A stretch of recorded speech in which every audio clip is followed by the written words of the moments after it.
सो कुछ साल पहले यूरोप में एक स्टडी हुई थी जिसमें 10,000 आदमियों का एक सर्वे हुआ था और उसमें एक चौंका देने वाला सच निकला था कि लोग कह रहे थे कि we would rather have a smaller penis rather than experiencing baldness. अब ये तो यूरोप की बात है, पर मुझे लगता है कि हर दुनिया के हर एक कोने में यही कहीं ना कहीं सच दबा हुआ है। I want you to let us know about the crisis, क्योंकि ये साइकोलॉजिकल, सोशल, पर्सनल, प्रोफेशनल, हर एक में मतलब ये कहते हैं ना कि ये स्टीरियोटाइप या फिर स्टिग्मा जैसा बन गया है। So first let us know about this crisis और इतना अर्ली क्यों हो रहा है। तो देखिए, male pattern hair loss the जो चीज लोग लड़कों को बॉल्ड करती है, ये हमेशा से है। It's been there yeah since generations. लेकिन इस जनरेशन में, like our generation and the new generation, the next generation to ours, अब ये जो प्रॉब्लम पहले फिफ्थ डिकेड की प्रॉब्लम थी, 40 साल की एज के बाद होती थी, अब ये थर्ड डिकेड की प्रॉब्लम है। 20s में ये होने लगी है प्रॉब्लम, तभी हम इसके बारे में इतना बात कर रहे हैं। बिकॉज जैसे हमने अभी आपने बताया कि it really hits the psyche of the person, particularly अगर यंग बंदे को हेयर लॉस हो रहा है, goes into, not everyone but many people go into depression even. So yup no, yup it's a major problem. तो इसका reason जो है मेरे हिसाब से most important is the change lifestyle. जो आज का मॉडर्न लाइफस्टाइल है, we are not eating properly, हम सही सो नहीं रहे हैं, हम बहुत ज्यादा स्ट्रेस में रह रहे हैं। Pollution, air pollution, water pollution वो है ही। ये जो फास्ट पेस लाइफ है, इसकी वजह से जो भी क्रॉनिक डिजीजेस थी, heart disease, any kind of neural degeneration and hair loss, ये अब बहुत 10-15 साल पहले हो रहा है। एंड सेकेंड रीजन एक है, इसका मेरे पास कोई प्रूफ नहीं है, लेकिन आप अग्री करोगे इसको, हमारा ह्यूमन इवोल्यूशन ये हेयरलेस बॉडीज की तरफ हो रहा है। हेयर यप हमारे लिए वेस्टिजियल ऑर्गन है, we there yup is no use of hair apart from वो सर्दी से रोकने वाली का सिस्टम चला गया है बालों का। तो जैसे टेल बोन छोटी हो गई, अपेंडिक्स छोटा हो गया, गॉल ब्लैडर छोटा हो गया, और वो निकल भी जाए तो भी बॉडी में कोई प्रॉब्लम नहीं है, वैसे ही हमारी बॉडी हेयरलेस होती जा रही है।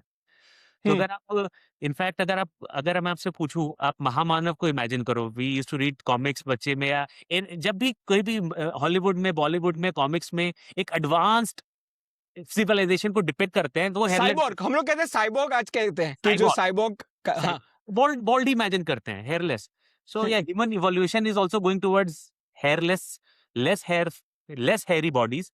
तो आई थिंक वो भी एक रीजन है जो अब ज्यादा लोग बोल्ड हो रहे हैं, और मैं यंग रीजंस एज पे में। हर एक पर स्पेसिफिक जाना चाहूंगा, पर उससे पहले हम लोग आंकड़े देख लेते हैं। मेरी मेरी टीम ने मतलब एआई के माध्यम से देखा कि क्या क्या आज इंसिडेंस और प्रिवलेंस है। सो 18 टू 21 की एज ग्रुप में there is 25.89% experiencing of baldness, और उसका प्राइमरी क्लिनिकल फाइंडिंग होती है रिसीडिंग हेयरलाइंस और टेम्पोरल रिसेशन। अब उसे 22 और 25 नेक्स्ट 3 ईयर का गैप रखते हैं तो उसमें 33.35% बढ़ जाता है, और उसमें वर्टेक्स थिनिंग होता है और फ्रंटल थिनिंग भी हो जाता है। अब उसके बाद के जो 5 साल हैं जहाँ मतलब शादी लोग करते हैं, they go into this family kind of thing, जहाँ मैट्रिमोनियल का सबसे बड़ा कहते हैं कि it is the cloud in the head. तो उसमें 50.31 मतलब हर दूसरे इंसान को बाल्डनेस है, और उसमें जनरलाइज थिनिंग है और माइल्ड स्काल्प लॉस भी है। एंड फाइनली आफ्टर जो कहते हैं ना डेड टाइम, जो 31 टू 35 ईयर ओल्ड, उसमें ये 58.7 तक चला जाता है, और उसमें ग्रेड 4 से लेकर ग्रेड 7 तक जाता है। सो ये आंकड़े कह रहे हैं, मुझे लगता है आप क्या कहते हो कि इतने आप अपने कंसल्टेशन में देखते हो, इतने ही आजू बाजू आपके केसेस होते हैं। नहीं तो मैं एग्री करता हूँ इसको, क्योंकि यही एज ग्रुप सबसे ज्यादा हमारे पास आता भी है। या एंड ठीक है, 20s में ये थोड़ा सा एक सरप्राइजिंग फैक्ट है दैट 18 टू 21 ईयर ओल्ड में भी 25%, I would say some degree of hair loss. मतलब या सम जनरली इस एज में इतना नहीं होता है that they start getting like alarm bells, people, yeah because yeah people are very aware of about their hair and their looks these days. तो थोड़े से भी हेयर फॉल में वो एक अलर्ट हो जाते हैं कि लेट्स डू समथिंग, तो वहां से मे बी थोड़ा प्रेशर आ रहा हो। But yes, post 25 I would agree, ये जो भी आपने नंबर्स बताए हैं, I would totally agree to that, क्योंकि okay okay this is the majority of our patients, young, unmarried, bald male. This is काफी, तो below 35 years of age तो बहुत ज्यादा कॉमन है, yeah 33-34%, I agree to that. आपने aesthetic में specialisation किया, तो इसमें एस्थेटिकली आप कैसे समझाना चाहोगे कि why hair is more important for the appearances. हम लोग एस्थेटिकली देखते हैं, not we know that biologically it is a evolutionary vestigial part of the body, but aesthetically facial framing होती है, शेप का माहौल होता है, अट्रैक्टिवनेस में क्या होता है, वो आप समझाना चाहेंगे। बिल्कुल है, क्योंकि अब जिसको कहते हैं ना, here is the crowning glory of your या फेस, बिकॉज ये दिखता है, ये ऊपर से दिख रहा है ना आपका एंटायर फेस। पर्टिकुलरली हम क्यों हेयरलाइन के बारे में बात करते हैं, क्योंकि उससे हमारा पूरा फेस डिफाइन होता है। और जैसे ही फोरहेड ब्रॉड दिखने लगता है, जब ये जो मैं ऐसे आईब्रोज रेस कर रहा हूँ, इसकी ज्यादा ऊपर हेयरलाइन जाने लगती है, तो वो कर्वेचर नजर आता है, जिसकी वजह या से the person is perceived as bald. फिर हमारी आईज और फिर हमारा ब्रेन उसको एक एजेड पर्सन परसीव करने लगता है। तो वहां पे that is the main problem, that वहां पे एस्थेटिक्स खराब होते हैं फिर आपके हम्म ओवरऑल लुक्स के। और इसी यही सबसे बड़ा कंसर्न हो रहा है आजकल। So hmm the framing of face goes away really. और या दूसरा, not just the hair line, ये जो यहाँ पे जो बॉल्ड पैच बनता है, इसको लोग चांद बोलते हैं, वो भी बड़ा चार डिफरेंट लुक्स ऑड। कभी पिक्चर में आ रहा है जिम करते हुए, ऊपर शीशे से दिख रहा है। सो या it just looks odd and it makes you feel old. या right. That is not a most many times that's not a very nice feeling. हम्म। और एस्थेटिकली आपको क्या लगता है कि जो शेव ऑफ कहते हैं, मतलब अमेरिकन में ऐसा कल्चर है कि इफ इट इज थिनिंग और if it is balding then hmm, shave it off. Hmm. क्योंकि लगता है एस्थेटिकली, आप प्लीज इसे समझिएगा, क्योंकि लोग कहते हैं कि भाई थोड़े थोड़े पैचेस दिखे उससे अच्छा है कि एकदम क्लीन शेवन बॉल्ड दिखना चाहिए। तो हाँ, उसमें क्या आपका मानना है? हाँ, उस पे मैं अग्री करता हूँ इसको, कि ये जो है कि इधर बाल रह गए, यहाँ पे बीच में पैच आ गए, ये बहुत ऑड लगता है। इससे अच्छा है पूरा शेव रहो। And particularly in certain races जिन जो थोड़े से वेल बिल्ट होते हैं, टॉल ज्यादा होते हैं, उन पे वो सूट भी करता है। Dwayne hmm. जॉनसन अपने, एंड हु एल्स इज जो अपना Jason Statham. So they Jason Statham या Bond look so nicely and they look so dashing. So right. अब इंडियन सिनेरियो में ये थोड़ा सा प्रॉब्लम इसलिए होता है because we are not genetically that blessed. हमारा बिल्ड अलग वैसा नहीं है, very tall we say. Are under muscled, we are under muscled and fattiness हमारे मतलब जेनेटिक में है, तो हाँ, वो मतलब तो एकदम वो पोल्स अपार्ट हो जाता तो है। फिर वो डबल बोल्ड, डबल ओल्ड दिखने लगते हैं, कि बॉडी भी थोड़ी सी वैसी है and then we are having hair loss also. So it doesn't gel with the overall physique and appearance. Rather than keeping this fringe and having bald patch, shave it off, you know, it still looks in my opinion better. Hmm. अब इसका extension आपको एक मैं हल्का सा पूछना चाहूँगा कि हेयर स्टाइल कितना इम्पोर्टेंस प्ले करती है? आपने कहा कि मतलब साइड में हो तो उससे ओवरऑल मतलब कहते हैं ना कि एस्थेटिक की वो अपील बिगड़ जाती है। तो मान लो कोई गंजा हो रहा है, जैसे आपने कहा कि वॉर्टेक्स में उसका देयर इज़ अ चाँद जैसे आ गया या फिर हेयरलाइन रिसीड हो रही है, then what kind of hair style he should pursue? मतलब लोग कहते हैं कि बज़ कट कर दो, कि आर्मी जैसा करते हो, तो उससे क्या होता है कि इवन लुक होता है। तो ऐसा कोई कहना चाहेंगे आप? हाँ, हाँ, बिल्कुल, क्योंकि पर्टिकुलरली लेट्स एक बार बात करते हैं वॉल्यूम लॉस। हमारी या हेयरलाइन चलो बहुत रिसीड नहीं, लेकिन हमारा वॉल्यूम लॉस हो रहा है। तो उसमें पेशेंट को बोलता हूँ, और ये जो पार्ट है हमारा, ये थोड़ा-सा हेवी रहता है हमेशा एज़ अ डिफ़ॉल्ट, इससे ज़्यादा हेवी रहता या है। जल्दी ग्रो भी हो जाता है ये। तो फिर वहाँ पे एसिमेट्री होती है, कि एक जगह हेवी हेयर है, यहाँ पे कम हेयर है, तो आई परसीव्स कि वह लड़का हेयर लॉस हो रहा है, बाल्ड हो रहा है। तो अपने पेशेंट को बोलता हूँ, ये वाले बाल छोटे कर लो। If not hmm, just keep them shorter, of shorter length, इसके कंपैरिजन में। तो वो एक इल्यूजन क्रिएट करता है फुलनेस का। जब आप हुँ, यहाँ के राइट। बाल को कम कर लेते हो, पर्टिकुलरली हेयर के ऊपर, और इधर साइड के बालों को छोटा कर लो, इसको लंबा रखो, तो it looks much better than the other way round. तो हेयर हुँ, स्टाइल हुँ। का बहुत फ़र्क पड़ता है। और आजकल ये चैट जीपीटी वगैरह पे बड़े अच्छे फ़िल्टर्स भी आते हैं। मतलब प्रॉम्प्ट्स भी होते हैं कि which hair style will suit you, and और it shows you different hair styles. तो वो बड़ी काम की चीज़ है वो। सो येस, यहाँ के बाल छोटे, इधर के बाल थोड़े लंबे, it gives you a good that illusion of having better hair. Yeah right, right. अब जैसे कि मैंने स्टार्टिंग में एक स्टडी की थी, वैसे इंडियन सेंट्रिक भी एक स्टडी हुई थी जिसका नाम था great Indian hair fall study, जिसमें हुँ, 1,60,000 लोगों को मतलब दे स्टडीड की क्या इटियोलॉजी हो सकती है, और उसमें कई सारे फैक्टर्स निकल के आए। आपने जो लिस्ट किए थे उसका मैं एक्सटेंशन बोलता हूँ, कि जिसमें गट हेयर एक्सेस कहते हैं कि या क्रॉनिक इन्फ्लामेशन गट में होता है तो उसके कारण हेयर लॉस होता है, या फिर एनवायरमेंटल फैक्टर्स हैं, we will go in details. And last but not the least, जो हमारी मॉडर्न लाइफस्टाइल है, जो अपना स्ट्रेस है या फिर स्लीप है, मेरा पूरा अभी चैनल पूरा लाइफस्टाइल मॉडिफिकेशंस में ही, and I think that is the root cause also. हमें लगता है कि ये तो मतलब it is like a vestigial और a aesthetic part of the organ, but still your hydration, your nutrition, your sleep, your rest, it directly impacts your hair cycle, और वो उसके साइकिल में भी जाएंगे। सो what's your take on this? क्या मतलब इंडिया का मोटा मोटी क्या क्या कारण हम लोग निकाल सकते हैं? चलो चलो हम लोग न्यूट्रिशन से शुरुआत करते हैं वैसे हो तो। 100% gut hair access is a real thing, right? Okay. और nutrition and hair loss and quality of hair is directly related. अब इसको मैं एक थोड़ा सा ओके। लैंग्वेज में समझाता हूँ। मान लो आपके अंदर खाना कम जा रहा है, या सिर्फ गंदा खाना जा रहा है, सिर्फ कार्ब्स जा रहे हैं, वाइट कार्ब्स जा रहे हैं, प्रोटीन और विटामिन मिनरल्स नहीं जा रहे, तो आप ऐसा समझो कि your body is running on zero, empty, low fuel. या अब जब लो फ्यूल है, तो बॉडी कहाँ एनर्जी भेजेगी? हार्ट में भेजेगी, लंग में भेजेगी, या हेयर में भेजेगी?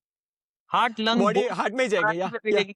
Hair takes a back seat, fire या फाइटिंग बॉडी को कहीं और करनी है, this takes a back seat, यहाँ पे न्यूट्रिशन पर ही पहुंच रहा, उससे जो हमारे हेयर फॉलिकल के जो स्टेम सेल्स होते हैं वो वीक होने लगते हैं और बाल झड़ना या शुरू हो जाते हैं। तो ये देखा जाता है कि जो एक्सेसिव वेट लॉस डाइट पे लोग जा रहे हैं, इवन आजकल लोग मुंजारो और ओज़ेम्पिक ले रहे हैं, रैपिड वेट कर रहे हैं, तो उनका बाल गिरने लगा है क्योंकि उनके अंदर न्यूट्रिशन नहीं जा रहा।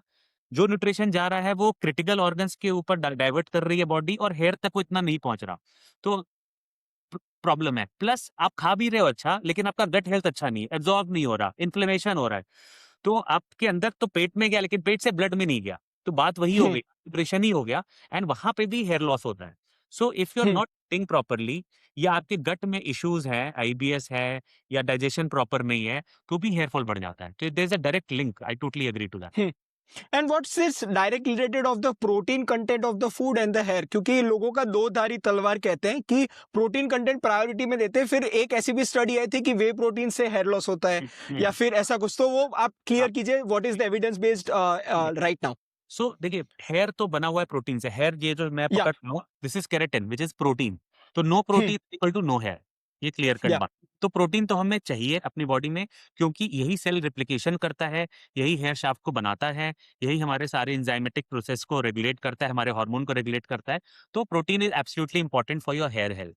अब बात आती है एक्सेसिव प्रोटीन की, राइट। सो अगर आप एक्सेसिव प्रोटीन ले रहे हैं, excessive protein means anywhere above 2.2 to 2.5 gram per KG body weight, इसको कहते हैं एक्सेसिव प्रोटीन। तो इसमें अब ये थोड़ा सा इफी टॉपिक है, इसमें there are very different school of thoughts and there are different kind of studies that are available. एक कॉन्सेप्ट ये है कि जब आप बहुत ज्यादा प्रोटीन लेते हैं, particularly fast absorbing protein like whey protein, तो आपका सेल रेप्लिकेशन बढ़ता है।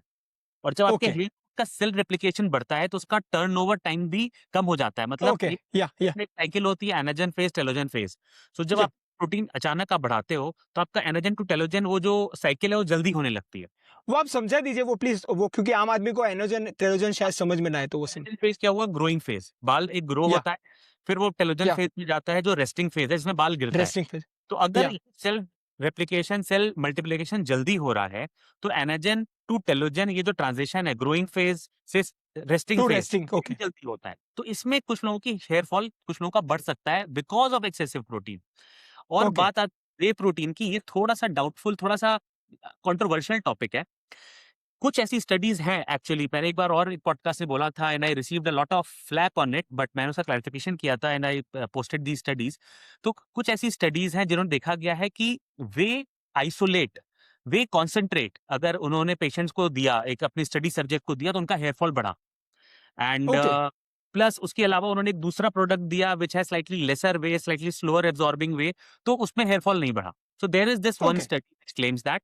बट अब ये सारी बात आ जाती है कंसेंसस पे। तो स्टडीज तो देखो आती जाती रहती हैं, लेकिन एक कंसेंसस जो भी बना है डर्मेटोलॉजिस्ट के बीच में वो ये है that if you are working out, taking whey protein is okay and depending on your body weight, आप 30 से 40 ग्राम प्रोटीन ले सकते हैं without directly impacting your hair. Yeah so if अगर मेरा कोई पेशेंट आता है, बोलता है मैं वे प्रोटीन ले रहा चाहता हूँ या मैं ले रहा हूँ, तो बोलता हूँ आप 1 स्कूप तक ले लो। अगर आप वे आइसोलेट ले रहे हो तो अच्छी क्वालिटी का लो, जिसमें मिलावट ना हो, स्टेरॉइड ना हो, इन्फ्लेमेटरी चीजें ना हो, अच्छी क्वालिटी का प्रोटीन लो, 1 स्कूप तक ले लो, I don't mind.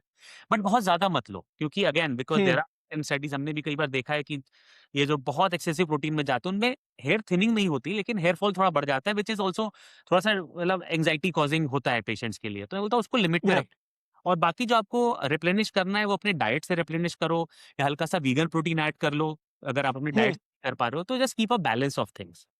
Right right. और मुझे लगता है कि ये एक्सट्रीम्स में जाना वही दिक्कत लाता है, जैसे कि आपने कहा कि जो लोग 2.4 ग्राम 2.5 ग्राम तक जाते हैं, वो आइदर उसमें जाते हैं या फिर एकदम 0.5 ग्राम कर देते हैं। सो हाँ, आइदर दे आर हाइपर, मतलब प्रोटीन को एकदम उन्होंने मैक्स आउट कर दिया, या फिर दे आर डेफिशिएंट। और सीधी लाइन में अपने मतलब पॉडकास्ट में भी कहता हूँ, इट इज 1.2 ग्राम, आप उसका 1.2 टू 1.6, उसके बाद मसल का कोई बेनिफिट ही नहीं है। और इंडिया के लिए तो 100 का आंकड़ा पकड़ के लीजिए कि 100 ग्राम पूरे दिन में, वे प्रोटीन में नहीं, पूरे दिन में आप खाने के साथ 100 ग्राम कर लेंगे, फिर आप एक्सरसाइज पर ध्यान दीजिए, डाइट का आपका हो चुका है। हो गया 100 सो ग्राम दैट्स द बात थिंग। नहीं है, बट इंडियन डाइट में 100 नहीं ग्राम इजी। या बट आजकल आजकल मैंने देखा है ना कि there are lot of people who are choosing protein dense meals, जैसे लेग्यूम्स हो गए, लेंटिल्स हो गए, और मेरे कमेंट्स में भी आप देखोगे कि there are lot of uptake of this protein rich food thanks to the marketing and all the hmm. Wave of the entire whey protein that has been going for last 2 years। अब इसके साथ साथ मैं environment पे बात करूंगा कि environment में लोग कहते हैं, मैं तो अभी लॉन्जिविटी का मैं I am studying it for my masters, तो उसमें कहते हैं कि इंडिया में रहना ही आपको 5 साल पहले मार देगा क्योंकि हमारा हमारा खाना पीना वो तो सही है, पर उसके साथ साथ जो हमारी एयर क्वालिटी है, जो हमारा ग्राउंड वाटर है, जो हम लोग हार्ड वाटर जो कहते हैं इंडिया में प्रेवलेंट है, तो उससे कई सारी टॉक्सिक चीजें हमारे बॉडी में होती हैं, one of that is hair loss and hair greying. तो आपका क्या मानना है, what's the environmental play in hair loss? Definitely, because it's not direct, if direct direct effect तो है ही, बिकॉज अगर आप बहुत हार्ड, बहुत केमिकली ट्रीटेड वाटर यूज कर रहे हो तो बेशक मे बी रूट को डैमेज ना करे, बट जिस हेयर पे वो वाटर लग रहा है वो तो रफ होके ब्रेक होता ही है, सो हेयर क्वालिटी हम्म। का फर्क पड़ता है। सेकेंडली, क्या आप ब्रीथ कर रहे हो, ठीक है, no, if you are breathing toxic air, particularly I am in Delhi and winters में यहाँ की इतनी अच्छी नहीं होती है, तो if you are breathing toxic air तो वो आपके हेल्थ को डिप्रिशिएट कर रहा है। जैसे मैंने बताया कि when there is fire fighting in the body, hair last में आता है, तो हम्म। तो फिर उस समय हेयर फॉल दिखता ही है और हेयर क्वालिटी डिप होती ही है, सब कुछ। डैंड्रफ भी बढ़ जाता है पोल्यूशन में, हेयर रफनेस भी आ जाती है, हेयर फॉल भी बढ़ जाता है। So there is a link between the kind of water that we are consuming and the kind of air we are breathing, उस पे हेयर का डायरेक्ट इम्पैक्ट पड़ता है।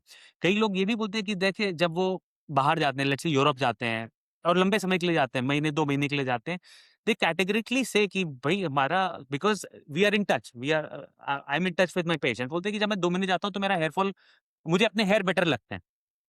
तो and these are not people जो बस सिर्फ साइकोलॉजिकल वाले, नहीं बोल रहा हूँ मैं कि जिनको बस ऐसा परसीव होता है, दीज आर गुड, लाइक जो अब 10 साल से हेयर लॉस ट्रीटमेंट में है, they know what is there good hair day, what is there bad hair day. तो उनका, कई लोगों का बिल्कुल ये कैटेगरी एक ऑब्जर्वेशन होता है that when they go abroad in a cleaner, let's say country with better nature, तो वहां पे उनको अपने हेयर बेटर दिखते हैं। सो यस, पोल्यूशन का और हेयर क्वालिटी का तो फर्क पड़ता है हेयर पे। राइट। और हार्ड वाटर में मैंने देखा है कि टीडीएस जो हमारा इंडिया का एवरेज है, that that is close to 500, और हेयर के लिए it should be less than 100, ऐसा कुछ है? व्हाट्स योर टेक, मतलब उसमें टीडीएस काफी कम होना चाहिए, right? Anything which is less than 150 in a practical या। सिनेरियो, इसको हम ओके मानते हैं। तो इसमें अगर किसी घर में ओके। पानी का आ रहा है तो मैं उसको नहीं बोलता वाटर सॉफ्टनर लगा लो। बट इफ या। समबडी हैज, जैसे 500 600 आजकल आ जाता है हार्डनेस ऑफ वाटर, तो उसको मैं बोलता हूँ कि या तो सॉफ्टनर प्लांट लगा लो या शावर हेड लगा के कुछ इसको बेटर कर लो, so that at least your hair shaft remains healthy. क्योंकि या। हार्ड वाटर से राइट। बालों में ड्राइनेस, बालों में ब्रिटलनेस आती है, स्कैल्प की स्किन में ड्राइनेस और फ्लेकीनेस आती है, इची स्कैल्प बन जाता है। So it's always hmm. Better to use softer water अपने हेड वॉश के लिए। एक चीज जो डॉक्टर साहब मैं यहाँ पे बताना चाहूंगा, कई लोग बोलते हैं कि मिनरल वाटर हम यूज कर लेते हैं हेयर वॉश के लिए। एग्जैक्टली, मैं मेरा वही था, आरओ वाला या फिर मिनरल वाला, वो कहते हैं ना कि बॉटल लेके जाओ और उससे ही धो। हाँ, तो यहाँ mineral water is not soft water, उसका नाम ही देखो ना, मिनरल वाटर है वो। मिनरल मिनरल्स है। टीडीएस है, वो आपके हेयर वॉश के लिए सूटेबल नहीं है। RO water is very low in minerals, very low in अपना हार्डनेस, तो ओके है। लेकिन आपको एक मग आरओ वाटर बनाने के लिए कितना ज्यादा पानी वेस्ट करना है, बहुत ज्यादा पानी या। वेस्ट करना है। So again, in Indian scenario I don't recommend that. मैं बोलता हूँ कि यार इतना भी बहुत मेजर नहीं है, तो आप अपने, सबसे आसान है कि एक अपने शावर हेड में वाटर सॉफ्टनर लगा लो, बहुत सारी कंपनीज का आता है, वो ठीक ठाक आपका काम कर देता है और 2-3 दिन में चेंज कर लो उसको।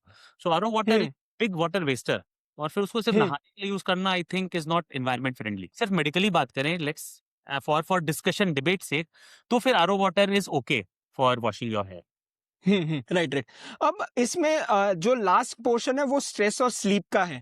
मेरा खुद का एमबीबीएस का एक्सपीरियंस है कि मेरे फाइनल ईयर में सबसे ज्यादा बाल जड़े हैं, अगर जड़े हैं तो, क्योंकि जब ड्यू टर्म आती है तभी आपको, मतलब कहता है ना कि लास्ट 1 मंथ में ही आपको पता चल जाए कि आप किताब पढ़ रहे हो और उसके ऊपर ही आपके बाल जड़ रहे होते हैं। So what's this cycle of stress and lack of sleep और sleep deprivation that accelerates the hair loss, और उसकी क्या साइंटिफिक एक्सप्लेनेशन आप लेमैन के लिए रखोगे? देखो, डायरेक्ट कनेक्शन है स्ट्रेस का, हेयर लॉस का, स्लीप साइकिल का और हेयर लॉस का डायरेक्ट कनेक्शन है। उसका रीजन है, तो पहले स्लीप साइकिल की बात करते हैं। तो या। जब हम काम कर रहे हैं, पूरे दिन जगे हुए हैं, हमारे बॉडी में कॉर्टिसोल लेवल बढ़ता चला जाता है, या। तो which is a inflammatory hormone, ये हमारी बॉडी में इन्फ्लेमेशन बढ़ रहा है। जब हम सो जब हम सोते हैं, पर्टिकुलरली जो 10 बजे, रात को 10 बजे से लेके सुबह 2 ढाई बजे 3 बजे की जो स्लीप है, इसमें antioxidant hormone, anti stress okay. Hormone बनते हैं, विच आर ग्रोथ हार्मोन और मेलाटोनिन। या। दो, और उसमें भी 1 से लेके 3 बजे ये एक स्वीट स्पॉट होता है जिसमें आपका कॉर्टिसोल मिनिमम है और आपका हम्म। जो एंटी हार्मोन है, ग्रोथ हार्मोन एंड मेलाटोनिन, वो मैक्सिमम है। तो हम्म। इस समय सबसे ज्यादा हीलिंग हो रही है आपकी। अब वो हम्म। सेल बोल लो, स्किन बोल लो, हेयर सेल बोल लो, सबसे ज्यादा anti inflammatory effect, let's say healing और लेट्स से रिजुविनेटिंग इफेक्ट, ये 10 बजे से लेके 2 बजे तक का हो रहा है। और अगर आप हम्म। मिस कर जाते हो, लेट नाइट कर रहे हो, टाइम पे नहीं सो रहे हो, बहुत कम सो रहे हो, तो आपका कॉर्टिसोल तो इस लेवल पे बढ़ गया पूरे दिन में, लेकिन आपका anti cortisol, growth hormone and melatonin, ये नहीं उस लेवल पे बढ़ पाया। तो आपकी बॉडी एक परमानेंट इन्फ्लेमेशन में चलती है, जिससे आपका हेयर फॉल भी होता है, हेयर क्वालिटी भी डिग्रेड होती है, बाल पतले भी होते हैं, हेयर थिनिंग भी होती है।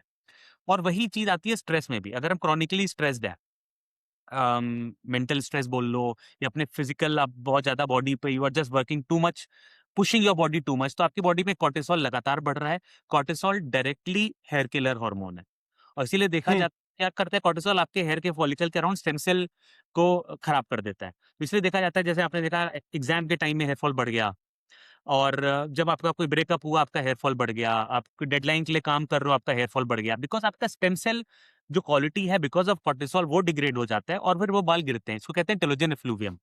और जिन या। लोगों में ये स्ट्रेस क्रॉनिक हो जाता है, उनका टेलोजन एफ्लूवियम भी क्रॉनिक हो जाता है, मतलब बाल गिर रहा है लेकिन उतनी स्पीड से ग्रो बैक नहीं हो रहा है, तो आप एक नेगेटिव हम्म। बैलेंस। राइट। अब ये आपने एपिजेनेटिकली तो समझा दिया, पर कहते हैं ना कि नियति जैसे जेनेटिक को कोई चेंज नहीं कर सकता। लोग ऐसे मतलब हाथ ऊंचे कर देते हैं कि भाई जो नसीब में लिखा है, जो अपने पुश्तैनी लोगों को हुआ है, वो हमें होगा ही होगा।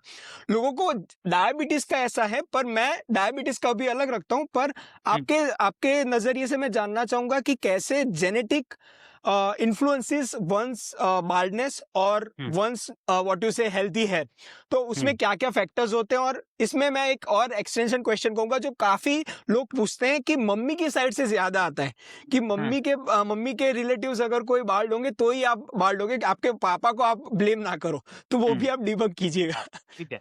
नहीं तो गुड दैट आपने ये क्वेश्चन पूछा है। देखो, जेनेटिक्स तो एपिजेनेटिक्स से बहुत ऊपर है। अगर हेयर लॉस या। की बात करें, 70% रोल आपके जेनेटिक्स का है in your hair 70। Loss, in getting bald. 30% is आपने जो गलत किया, और आई वुड से 25% और जो आपको इन्वायरमेंट मिला, बट 70 to 75% इज जिसपे आपका कोई जोर नहीं है। This is what you inherited. और ये पटर्नल साइड, फादर के साइड से भी आ सकता है और ये मदर के साइड से भी आ सकता है।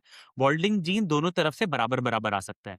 सो अगर आपके पेरेंट, फादर के साइड में कोई बॉल्ड नहीं है लेकिन आपके मदर साइड में बॉल्डनेस है, तो आप में होने की भी चांस है 12.5% और 25%। और अगर आपके फादर के साइड में बॉल्डनेस चल रही, तो भी आपके साइड है 25%। और अगर दोनों साइड से, दोनों लाइन से चल रही है, तो ये रिस्क थोड़ा सा और बढ़ जाता है, फिर ये 30 to 35% जाता है। So genetics is the biggest driver of male pattern hair loss या even female pattern hair loss.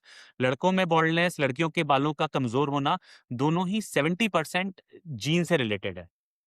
इसका ये मतलब नहीं है कि अगर मेरे फादर बॉल्ड है या मेरी मदर के फैमिली में हेयर इश्यूज हैं तो मुझे भी होगा। नहीं, जैसे मैंने बताया, चांस 30-35% है, 65% चांस अभी भी यही है कि मुझे प्रॉब्लम नहीं होगी।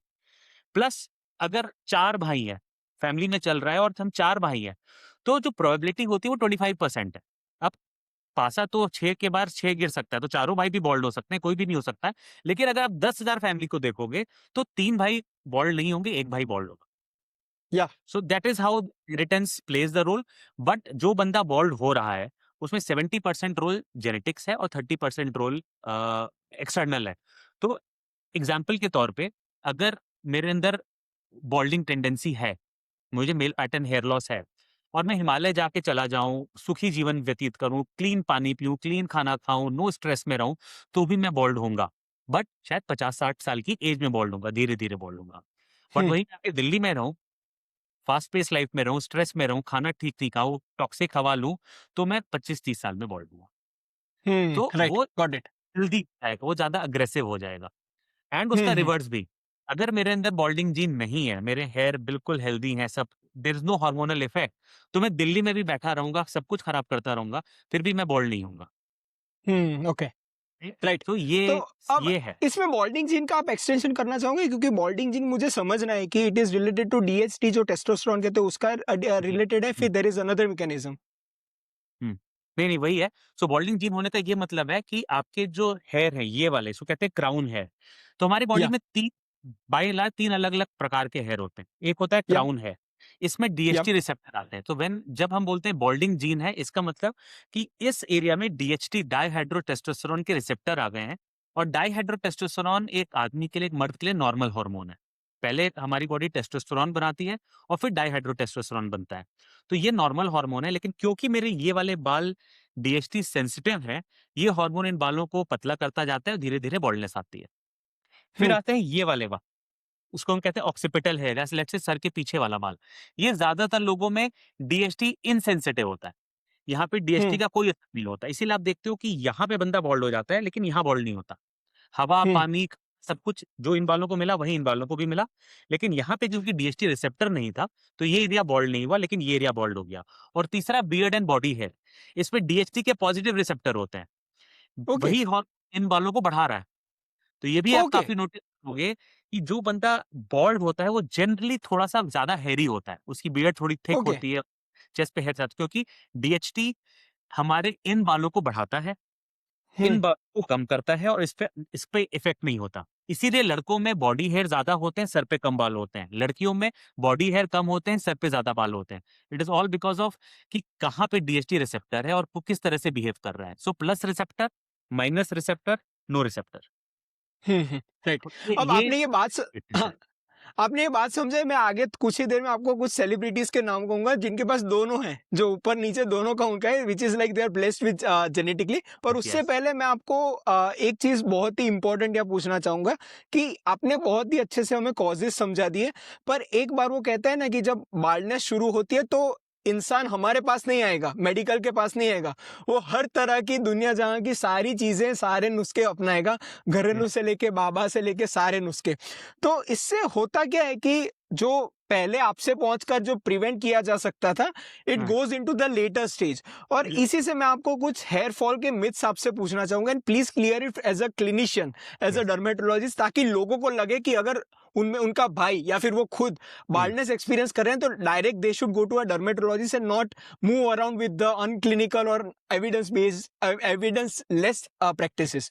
तो यस। सबसे पहले तो हम लोग घरेलू नुस्खे का कहते हैं हुँ, कि सबसे पहले कहते हैं कि रोज अगर हम लोग तेल लगाएंगे तो हमारे बाल ज्यादा स्ट्रेंथ होंगे। तो आप सही कहेंगे या गलत? तो अगर हम जब हम तेल की बात कर रहे हैं, अगर हम बोल रहे हैं नारियल तेल, बादाम का तेल या मस्टर्ड तेल, इससे जड़ों में कोई फ़र्क नहीं पड़ता।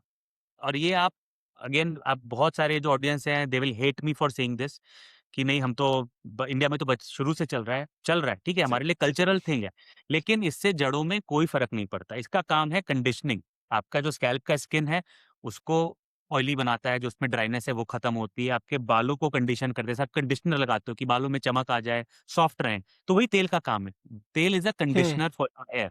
लेकिन आपके रूट हम्म में जाके जो आप एड में देखते हो ऐसे जाके वो पोर्शन कर रहा है, ऐसा इन तेलों से कोई ऐसा नहीं होता।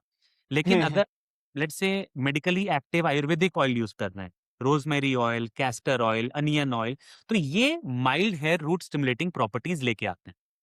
Okay okay right. और ये चंपी का क्या खेल है, क्योंकि लोग कहते हैं चंपी से हमारे बाल में there would be more strength to the root, ऐसा कुछ है हाँ, कि आदि तो उससे जब आप चंपी कर रहे हो, अब चाहे वो तेल से करो या पानी से करो या ड्राई करो, वो ब्लड फ्लो बढ़ता है, सर्कुलेशन बढ़ता है, या आपने स्टिमुलेट किया। या तो जब आप सर्कुलेशन बढ़ाते हो तो हल्का-फुल्का वो हेयर, आपके हेयर फॉलिकल पे भी वो ब्लड आता है, तो वो अच्छा है आपके बालों के लिए। लेकिन ऐसा नहीं है कि अगर आपको मेल पैटर्न हेयर लॉस है, आपके बाल पतले हो रहे हैं, तो सिर्फ चंपी करके अच्छा हो जाएँगे, ऐसा नहीं है। तो कई लोग इसी में ऊपर टाइम से निकाल मुझे लगता है कि it would also damage, I think, क्योंकि लोग मतलब बहुत ही मैंने तो बार्बर सैलून में भी देखा है कि लोग जोर जोर से कर रहे हैं क्योंकि रिलैक्सेशन हो रहा है, तो उन्हें लग रहा है हाँ, कि हमारा स्टिमुलेशन हो रहा है। हाँ, स्टिमुलेशन हो रहा है, लेकिन वही है, खुद ओवर स्टिमुलेट कर दोगे तो फिर वो बाल टूटेगा, और पतला बाल टूटा है तो शायद वापस भी नहीं आए। तो वही आग जलाने के एग्जैक्टली। लिए मारते हो तो आप धीरे-धीरे फूँक मारते हो, ज़्यादा हवा डाल दोगे तो आग बुझ जाएगी।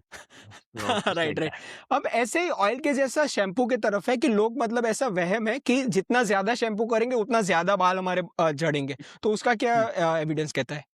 तो देखो इसका कोई लिंक नहीं है। भई मैं ना शैम्पू बेचता हूँ, ना शैम्पू बनाता हूँ। शैम्पू इज़ अ साबुन, ठीक है? शैम्पू एक या साबुन है, तो ना वो कुछ स्पेशल चीज़ है बालों के लिए, ना वो नेगेटिव चीज़ है बालों के लिए। ये एक साबुन है जो आप यूज़ करते हो, जो तेल, गंदगी, मिट्टी, जो नॉर्मल ऑयल प्रोडक्शन है, ये एक साफ करने की चीज़ है शैम्पू।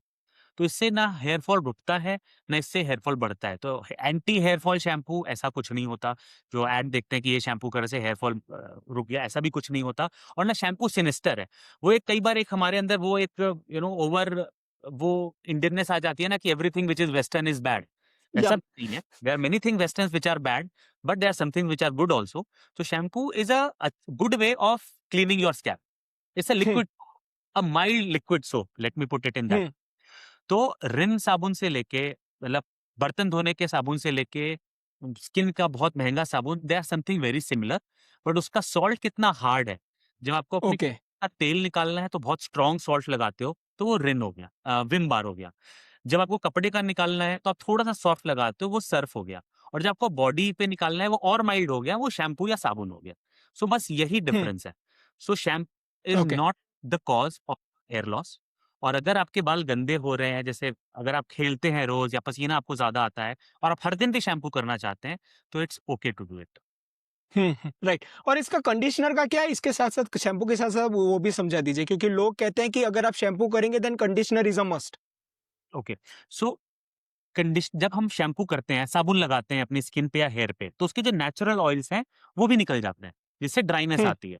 तो आपको हम्म हेयर फ्रिजी, ड्राई, झाड़ू जैसे दिखते हैं। तो वो सॉफ्ट, सिल्की, सुंदर दिखे, इसके लिए कंडीशनर यूज किया जाता है। जरूरी नहीं है कि शैम्पू के बाद कंडीशनर यूज करना ही है, क्योंकि ज्यादातर जो ओके शैम्पू आते हैं वो प्री मिक्स विद कंडीशनर आता है। जो भी आप जनरली जो भी आप एफएमसीजी शैम्पू यूज करते हो, जो कि नॉन क्लियर शैम्पू है, ओपेक हम्म शैम्पू है, उसमें ऑलरेडी कंडीशनर है। और आपको अलग से कंडीशनर यूज करना मैंडेटरी नहीं है, अनलेस आपके बाल ओवरटली ड्राई। कुछ लोगों के बहुत सुपर ड्राई हेयर होते हैं, तो वो कंडीशनिंग कर लें या 2 ड्रॉप ऑयल लगा लें बाद में। कई बार हम्म हम लोग डर्मेटोलॉजिस्ट या लोग भी क्लियर शैम्पू यूज करते हैं, जिनको थोड़ा सा स्ट्रॉन्ग क्लेंजिंग चाहिए, उसका स्कैल्प या बहुत ऑयल, तो वी यूज क्लियर शैम्पू, उसमें कंडीशनर नहीं हम्म होता। उसके हम्म बाद कंडीशनर यूज करना इज अ गुड प्रैक्टिस। और जब आप राइट। कंडीशनर यूज तो यहाँ रूट्स में नहीं लगना है, वो आपके लेंथ पे लगना है। वो रूट्स के लिए, आपके स्कैल्प के लिए यूजलेस है, वो आपको बालों पे लगा के 3-4 मिनट छोड़ के आप उसको वॉश कर लो, ये आपका कंडीशनिंग हो गया। हम्म। अब जैसे कि हमने आगे बात की थी कि जिसके बाल झड़ते हैं तो वो मुंडन करा लेता है, क्यों कहते हैं कि उससे बाल एकदम जल्दी उग जाएंगे, क्योंकि कहते हैं कि ऐसे ही काटोगे तो मतलब साइकिल एकदम धीरे धीरे जाती है, पर अगर आप पूरे मुंडवा लोगे तो उससे आपकी हेयर ग्रोथ ज्यादा हो हम्म। जाती है। इसमें एविडेंस है कुछ? कोई भी एविडेंस है, बल्कि नेगेटिव एविडेंस है, वो मैं बता देता हूँ। तो एक तो ओके उस तरह चलाने से बाल मुफ्त नहीं होता। वो तो जब बाल छोटा ग्रो होता है आपको पोकी फील होता है। लंबा बाल आपको पैसों का फील नहीं होगा। लेकिन उस तरह चला के, जैसे ये मैं मुझे बहुत रफ लग रहा है, ये मुझे बड़ा सॉफ्ट लग रहा है, लेकिन इसको मैं मुंडन कराऊंगा तो ये भी मेरा ऐसा ही लगेगा। तो या इसकी वजह से लोग थिक हो गया बाल, लेकिन वो थिक नहीं हो रहा है। कई लोगों के साथ क्या फेस हुआ, जिनके बाल बहुत पतले हो गए थे, बस बस थे, लेकिन थे तो सही, उन्होंने अपना शेव कर लिया, वो बाल ग्रो ही नहीं हुए दोबारा, बिकॉज़ वो इतने वीक हो चुके थे कि दे नेवर ग्रू बैक। तो कई लोग, मेरे पेशेंट ये आते हैं कि हमने तो ये सोच के उस तरह चला है कि बाल बेटर होंगे, लेकिन तो ग्रो ही नहीं हुए। मैं बोला क्योंकि वो ऑलरेडी इतने पतले हो चुके थे कि उनमें अब ग्रोथ पोटेंशियल नहीं था। सो रेज़र चलाने से हेयर रूट्स बेटर नहीं होती हैं, 100% हम्म होती है। हम्म। अब ऐसे ही मैं अब सप्लीमेंट की तरफ जाऊंगा, क्योंकि आजकल जमाना मतलब लोग कहते हैं ना कि वहम और फियर बेस्ड सेलिंग काफी बढ़ गया है, माय और गॉड! लोगों ने गमीज निकाली हैं, कई हाँ। अलग अलग प्रकार के प्रूवन फार्मूला, जापानी प्रूवन फार्मूला, ये प्रूवन फार्मूला। तो what's the evidence based take that you, क्योंकि आजकल मैंने देखा है ना, तो कैरेटे ग्लो, मैं कंपनी का नाम तो नहीं दूंगा, पर उसके कई जो जो उसके कॉन्स्टिट्यूएंट्स है, ग्रीन टी एक्सट्रैक्ट्स और वो सारे, they have been proven as a liver toxic also, दूसरी तरफ देखा जाए। तो as a hair transplant expert आप क्या-क्या सप्लीमेंट अगर चाहोगे तो कौन से हमें प्रेफर करने चाहिए, और हुँ। ज़रूरी भी नहीं वहीं से हमें पहले शुरुआत करनी पड़ेगी? हाँ, देखो, जैसे हमने शुरू में बात की, गट हेयर एक्सिस एक चीज़ होती है। मतलब डाइट, न्यूट्रिशन, विटामिन्स आपके हेयर के लिए ज़रूरी है, इसमें कोई डाउट नहीं है। तो अगर आपका डाइट या आपकी बॉडी विटामिन डेफिशिएंट है, अब वो विटामिन डी हो हुँ, सकता है, वो आयरन हो सकता है, वो बायोटिन हो सकता है, ज़िंक हो सकता है, ओमेगा हो सकता है। तो अगर आपकी बॉडी डेफिशिएंट है, तो आपको सप्लीमेंट से फ़ायदा मिलेगा, ठीक? ओके, कितना फ़ायदा मिलेगा वो डिबेटेबल है, अगेन, क्योंकि हार्मोनल चीज़ को सप्लीमेंट नहीं टैकल कर रहा है। या लेकिन जो हुँ, डाइट वाला पार्ट है वो टैकल हो जाता है। तो आपने बहुत सीवियर डाइट किया, आपने कोई वेट लॉस मेडिसिन्स ली, आपने खाना नहीं खाया, उस दौरान आप सप्लीमेंट खा लो, तो आपका जो हेयर फॉल होता है वो कम होगा, रिकवरी जल्दी हुँ, हो। सो सप्लीमेंट्स का रोल है। बट अगर आपका डाइट ठीक है, आपका विटामिन डी लेवल ठीक है, आपका आयरन लेवल ठीक है, तो आप जबरदस्ती विटामिन डी लेके कोई फ़ायदा नहीं है आपको, उससे आपके बाल या डबल नहीं हो जाएँगे। या हुँ, सो तो ये बड़ा क्लियर कॉन्सेप्ट है। अगर बॉडी में विटामिन की कमी है तो विटामिन सप्लीमेंट लेना आपके बालों के लिए अच्छा है। बट उसको बस ब्लाइंडली नहीं लेना है, क्योंकि ऐड देख लिया और हम ब्लाइंडली वो गम्मीज़ और वो पिल्स पॉपिंग या खा रहे हैं। तो या तो वो पैसे की वेस्टेज है, या कई बार जैसे आपने कहा था, कई बार टॉक्सिसिटी भी हो सकती है। There is a thing called vitamin D toxicity. There is called कि आपके बॉडी में एक्सेसिव विटामिन डी है, ऐसी चीज़ होती है। सो ये सारी चीज़ें हमें देख के ही सप्लीमेंट लेना चाहिए। उसके ना फियर सेलिंग, फियर या मॉन्ग एंड ड्रीम सेलिंग, ये बहुत ज़्यादा हो रही है, बिकॉज़ आंकड़े सामने हैं हमारे। हेयर लॉस यंग एज में होता जा रहा है, हमारी साइकी को इफ़ेक्ट करता जा रहा है, तो लोग डूबता हुआ तिनके को भी सहारा मानता है। बोलते हैं यार जो मर्ज़ी चलो ट्राई कर लेते हैं, क्या फ़र्क पड़ता है? तो वहाँ पे ये इंडस्ट्री ड्रिवन एड जो सोशल मीडिया पे चल रहे हैं, these are all misleading ads. तो यहाँ पे भी जो भी लेना चाह रहा है ज़रा पढ़ ले, लेबल पढ़ ले, थोड़ा-सा इंटरनेट पे या किसी डर्मेटोलॉजिस्ट से उसके बारे में इन्फॉर्मेशन लेके फिर ये चीज़ें खरीदे या उसको यूज़ करे। और यहाँ इसमें एक और चीज़ आपको मुझे लगता है कि एम्फेसिस करनी चाहिए कि जो सप्लीमेंट या फिर न्यूट्रिशन की बात की वो प्रिवेंशन के लिए है, हुँ। ग्रोथ नहीं करने वाला है, राइट? हाँ। Correct me if I am wrong, क्योंकि लोगों को ये कहते हैं कि जो झड़ गए वो रीग्रो करेंगे, कि हम वो लोग बायोटिन लेंगे तो हाँ। उससे बाल जो चले गए हैं वो वापस आएँगे। वही ऐड ही ऐसे हो रहे हैं, 17,000 बाल आ जाएँगे आपके 2 महीने में। ऐड ही ऐसे आ रहे हैं। मुझे हेयर लॉस इश्यू राइट। है और मुझे कोई ऐड दिखा कि ₹1000 में 17,000 बाल आ जाएँगे, तो टेम्पटेशन तो होगी। हुँ, सो बट लेकिन उससे एक्चुअली ऐसा कुछ भी नहीं होता कि वो 100 बाल भी हुँ। नए रूट उगा दे, ऐसा कुछ भी नहीं। हुँ, और जैसे कि आपने कहा कि expensive and westernised is not न बेटर, क्योंकि कई सारे होते हैं कि अनब्रांडेड प्रोडक्ट्स भी सेल होते हैं जो स्ट्रीट्स में होते हैं, और दूसरे सारे एकदम पॉलिश्ड मार्केटिंग के साथ किए जाते हैं, whether be it shampoo, conditioner या फिर जेल या फिर इवन स्प्रेज़। मतलब हम लोग मेडिकेशंस की बात करेंगे, पर आजकल उसमें भी फॉर्मुलेशंस एंड कॉम्बिनेशंस लोग प्रीमियम पे सेल कर रहे हैं just based on this fear based selling. तो उस पे हम लोग बाद में बात करेंगे, but just to cover this topic of, अपने घरेलू नुस्खे के बारे में आपको मतलब आपको एक्सपीरियंस होगा कि there would be lot of patient who will be telling कि हम लोग एग डाल रहे हैं तो भी नहीं हो रहा, कर्ड डाल रहे हैं तो भी नहीं हो रहा, ओनियन जूस डाल रहे हैं तो भी नहीं हो रहा। एलोवेरा भी मैंने सुना था, I don't know if aloe vera भी उसका जूस निचोड़ के डालते हैं तो उससे हेयर फॉल प्रिवेंट या फिर ग्रो होता है। तो आपका ये क्या मानना है, इसमें से कौन सी कॉमन होती है which is not relevant for us right now? हाँ, नहीं तो देखो, अगर हम हेयर फॉल की बात करें तो इसमें एग, कर्ड का कोई रोल नहीं है। एग अगेन तेल की तरह है, एग इज़ फॉर कंडीशनिंग, तो रूखे हम्म, बालों के लिए एग योक अच्छा है। Curd and lemon are good for oily scalp और डैंड्रफ, तो उसके लिए ये सारी चीज़ें आप यूज़ करिए, वो अच्छा है। Third, onion juice, castor oil, rosemary oil, ये माइल्ड हेयर फॉल के लिए ये भी ठीक है। तो ये हम्म, सब कर सकते हो, लेकिन जब आपका एक्सेसिव हेयर थिनिंग है, रियल विजिबल प्रॉब्लम है, तो वो इन चीज़ों के बियॉन्ड हो गई फिर। फिर आप राइट। यूज़ करो, लेकिन फिर उसके ऊपर डिपेंडेंट मत हो। आप अगर राइट। प्रॉपर ट्रीटमेंट लो या और कुछ ज़्यादा करो, तब आपको इफ़ेक्ट मिलेगा उसका। हुँ। सो प्रिवेंशन का मैं समरी कर देता हूँ कि न्यूट्रिशन में आपको प्रोटीन का ज़्यादा ध्यान रखना है, be it middle path rather than going to the extremes. Micro nutrients का आपकी अगर डेफिशिएंसी हो तो ही आप उसे करेक्ट करिए। स्लीप आपको अच्छी रखनी है, स्ट्रेस आपको प्रिवेंट करना है, एक्सरसाइज अच्छी करनी है ताकि ओवरऑल आपकी मेटाबॉलिक हेल्थ सही रहे।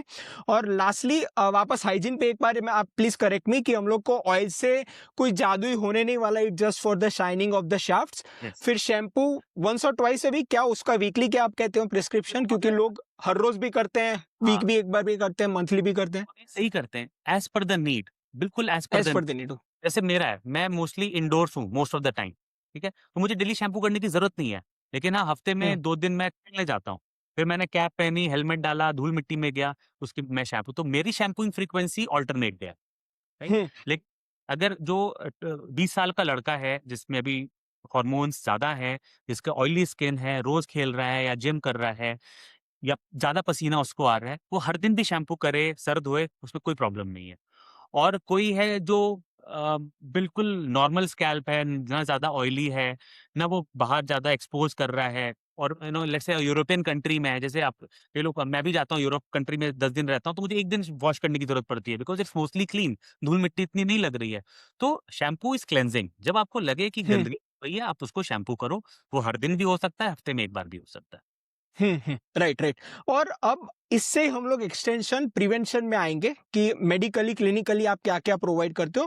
तो हुँ, पहले तो उसका आपका साइंस पहले बता दीजिए कि हेयर फॉल हो रहा है, तो क्लिनिशियन कहाँ एक्ट करते हैं? हम लोग हेयर ट्रांसप्लांट की बात नहीं कर रहे हैं, हम लोग अभी medications and non surgical interventions की बात कर रहे हैं। तो क्या-क्या चीज़ें हमें देखनी पड़ती हैं फॉर सीइंग अ कैंडिडेट? चलो हम लोग नॉर्वे इंडियन जो वुड क्लासिफिकेशन है उसी से बात करते हैं कि हाउ डू यू क्लासिफाई। मान लो मैं आपके क्लिनिक में आता हूँ, मैं मान लो कि आगे से बाल चले गए, पीछे से चले गए and it is like last stage, तो how do you categorize me and what's the criteria? ठीक है।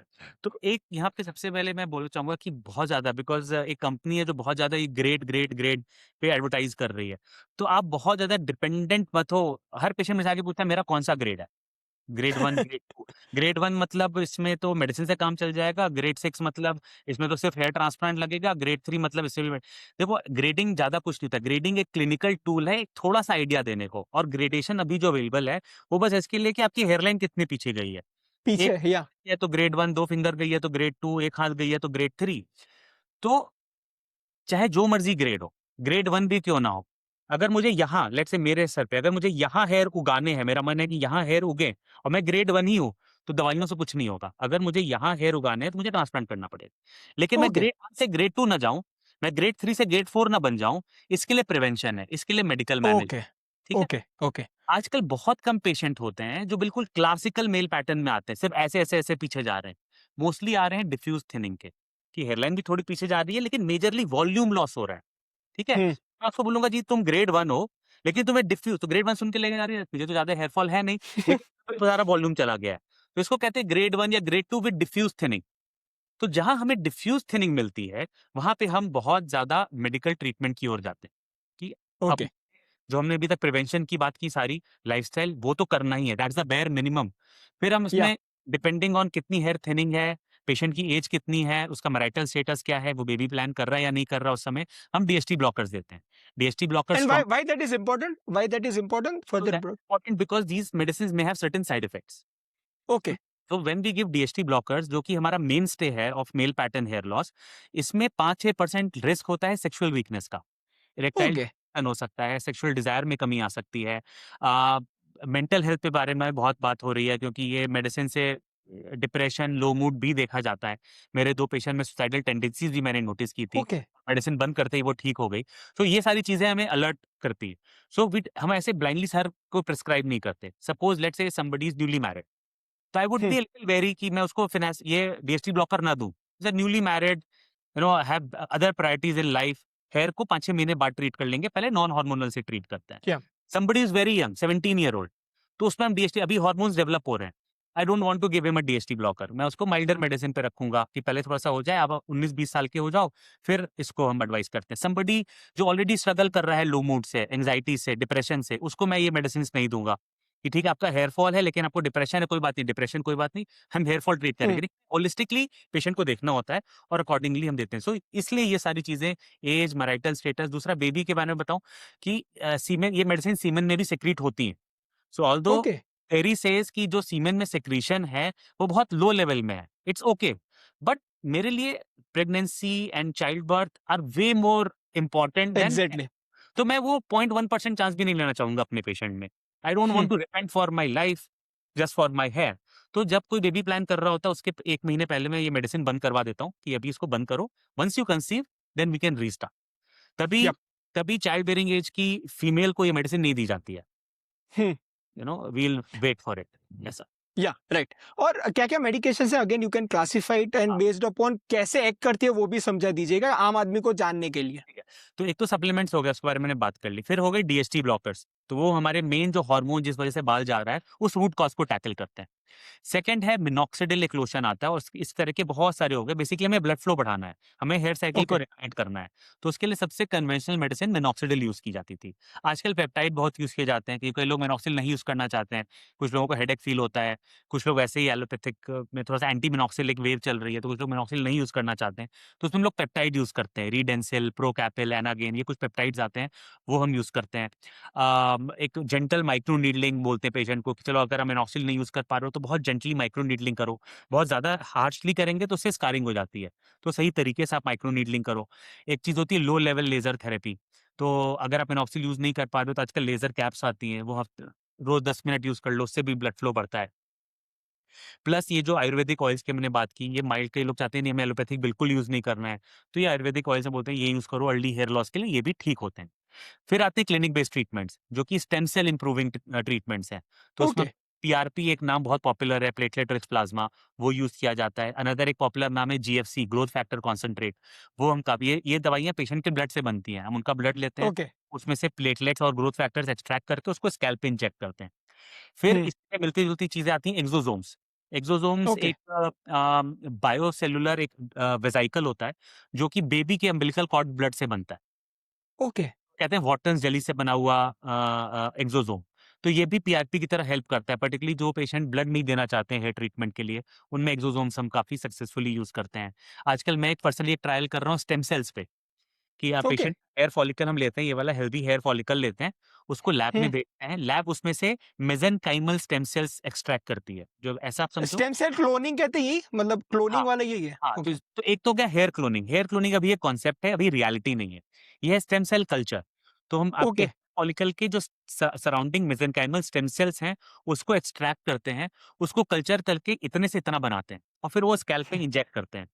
तो इससे नया बाल नहीं उगता है, लेकिन अगेन पुराना बाल थोड़ा-सा हेल्दी हो जाता है। बट इस पे अभी ट्रायल ओके, ट्रायल ये एक्सपेंसिव ट्रायल है। मैंने कुछ पेशेंट्स में किया है, मिक्स्ड रिजल्ट्स मिल रहे हैं। बट जैसे-जैसे ये साइंस डेवलप होगा, वो एक ब्रेक थ्रू हो सकता है हेयर लॉस को लेके।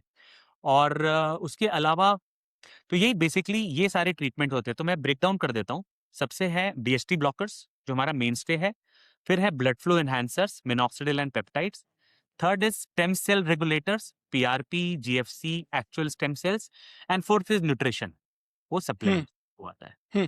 और इसमें व्हाट्स द मैकेनिज़्म, मतलब ब्लड फ्लो ज़्यादा होगा तो उसमें सारे ग्रोथ फैक्टर्स जाएँगे और जो टेलोजन फेज़ है वो एनाजन फेज़ में जाएगा, हाँ, correct me if I M बिल्कुल, रॉन्ग? बिल्कुल। तो जो भी इसको हम ओके, ओवरऑल कहते हैं रीजनरेटिव ट्रीटमेंट्स। सारे रीजनरेटिव मतलब पीआरपी हो, जीएफसी हो, एक्सोसोम्स हो, स्टेम सेल्स हो, इनका मोटा-मोटी ये मैकेनिज्म ऑफ एक्शन होता है कि वो आपके एपोप्टोसिस, जो आपके बॉडी में डिग्रेडेशन वाला प्रोसेस है, उसको रोकते हैं। एंजियोजेनेसिस, नए ब्लड वेसल्स को बनाने में हेल्प करते हैं। और दूसरा होता है वही टेलोजन टू एनाजन, जो रेस्टिंग फेज है, उसको ग्रोथ फेज ऑफ साइकिल में पुश करते हैं। तो ये हुँ, सारे हुँ, ट्रीटमेंट्स का यही गोल होता है। और हुँ, डिपेंडिंग ऑन कि क्या ट्रीटमेंट यूज़ किया गया है, उसकी स्ट्रेंथ वेरी करती रहती है। हुँ, हुँ। और इसमें again when do you know that the hair loss is reversible and when hmm, do you know it is irreversible? मतलब ओके। गाड़ी स्टेशन से चली गई, कब हमें मालूम हाँ, चलेगा कि ये सारी मेडिकेशंस अब नहीं वर्क करने वाली? ठीक है। तो अगर आपकी थिनिंग 50% से कम है, मतलब इन बालों ओके, की थिकनेस और इन बालों की थिकनेस में 50% से कम डिफरेंस है, तो अभी आप टोटली रिवर्सिबल वाली स्टेज पे हो। आप ओके, वापस उसी 100% वाली स्टेज पे जा सकते हो with correct okay. Treat. Okay? आपकी थिनिंग 50% से ज़्यादा हो गई है, तो आप पूरी तरह से रिवर्स नहीं करोगे, लेकिन बेटर हो सकते हो। हुँ, आपका बाल लेट्स से जो 10 की थिकनेस में होना था, अब वो 3 की थिकनेस में आ गया है, तो 10 कभी ओके, नहीं होगा, लेकिन 3 से 4 हो सकता है, साढ़े 4 भी हो सकता है। और तीसरा होता है वेलस हेयर। जब मेरा मोटा बाल, जब सर का बाल रुआं बन जाए, ऐसा हो जाए, रूट्स हैं, अगर मैं यहाँ पे अपना माइक्रोस्कोप लगा के आपको दिखाऊंगा, तो आपकी रूट्स होंगी, लेकिन वो होते हैं वेलस हेयर। तो जब आपका बाल रुआं बन जाए, अब वो लंबा ग्रो होने वाला बाल नहीं बन सकता। ओके, तो वहाँ पे समझ मुझे गया। हेयर ट्रांसप्लांट करना पड़ेगा। लेकिन अगर आपकी थिनिंग 50% से कम है, तो आप फुली रिवर्सिबल हो ट्रीटमेंट से, आपको सिर्फ ट्रीटमेंट पे जाना चाहिए। आपकी थिनिंग अगर 30 25% पे आ गई है, तो भी आप बेटर हो सकते हो। लेकिन आपका बाल महीन रुआं बन गया है, तो अब ज़्यादा कुछ नहीं हो सकता। हुँ। और यहाँ again I would emphasize on why people should not self medicate, क्योंकि आजकल पॉडकास्ट हमारा, I am also guilty of it, क्योंकि हम लोग इतनी सारी इन्फॉर्मेशन देते हैं कि लोग मतलब अपना ई-फार्मेसी से अपने आप, या फिर इंडिया में तो ब्लैक मार्केट भी इतना ज़्यादा है कि हुँ, लोग सेल्फ मेडिकेट करते हैं और आजकल चैट जीपीटी से उन्हें डोजेज भी मिल जाते हैं। जी, सो जी। Why they should avoid? Because as you mentioned कि डीएसटी तो आपने एक बहुत ही छोटा-सा आपने समझा है, बट वैसे आई थिंक मिनॉक्सिडिल के भी साइड इफेक्ट्स होंगे, कोई भी एक्सोजेनस कुछ भी डालोगे उसके प्लस माइनस होंगे, and that is where your role comes. तो एब्सोल्यूट। प्लीज एक्सप्लेन कि why people should consult any dermatologist before taking any kind of medications और सप्लीमेंट। देखो, तो एक सिंपल सा कॉन्सेप्ट है। Anything which is strong enough to give you an effect, is strong enough to give you a side effect also. Yeah so अब आपने कहीं पढ़ा तो सेल्फ मेडिकेशन क्यों डेंजरस होता है? क्योंकि आपको इन्फॉर्मेशन अच्छी मिल रही है, लेकिन आपको इतनी प्रैक्टिकल एक्सपीरियंस नहीं है। तो आप एकदम किताबी लकीर के फ़कीर वाले आपने स्टेटमेंट पढ़े चैट जीपीटी में, अच्छा ये हुआ तो इसमें ये इतनी डोज़ यूज़ कर लो, इतनी डोज़ कर लो। लेकिन उसके अलावा इतने सारे फैक्ट जो मैंने बताया, आपकी बॉडी में पीछे क्या चल रहा है? आप ये मेडिसिन इवन आपको जो साइड इफ़ेक्ट है वो तो आपको पता नहीं है। तो हो सकता है ये मेडिसिन मैं आपको दूँ लेकिन सेम हेयर लॉस किसी और को उसको ना दूँ, उसको मैं कुछ और दूँगा। क्योंकि बहुत सारे फैक्टर्स पीछे चल रहे हैं। ब्लड वर्क हम करवाते हैं, जैसे सप्लीमेंट है, जैसे उन्होंने पढ़ा हाँ, अच्छा हेयर गमी है, मैं चलो हेयर गमी खा लेता हूँ। लेकिन अगर आप में डेफिशिएंसी है ही नहीं, तो आप क्या करोगे हेयर गमी खा के? उससे कुछ नहीं होने वाला। So self medication is a dangerous thing, चाहे वो हर्बल प्रोडक्ट का हो, आपको आयुर्वेदिक भी ट्राई करना है तो पहले वैद्य से डिस्कस करिए।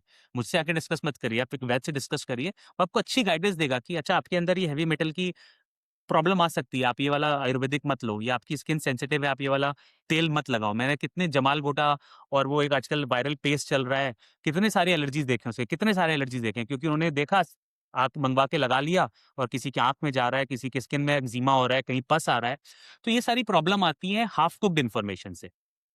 आप इन्फॉर्मेशन लो अपने डर्मेटोलॉजिस्ट के पास या जिसके पास भी जाके पूरा उससे डिस्कस करो। कई बार लोग इसलिए नहीं जाते हैं कि डॉक्टर्स की भी गलती है, बड़े रिजिड हो जाते हैं, मेरे सामने चैट जीपीटी की इन्फॉर्मेशन मत लेके जाओ। ऐसा नहीं है, chat GPT gives good information, Google gives good information.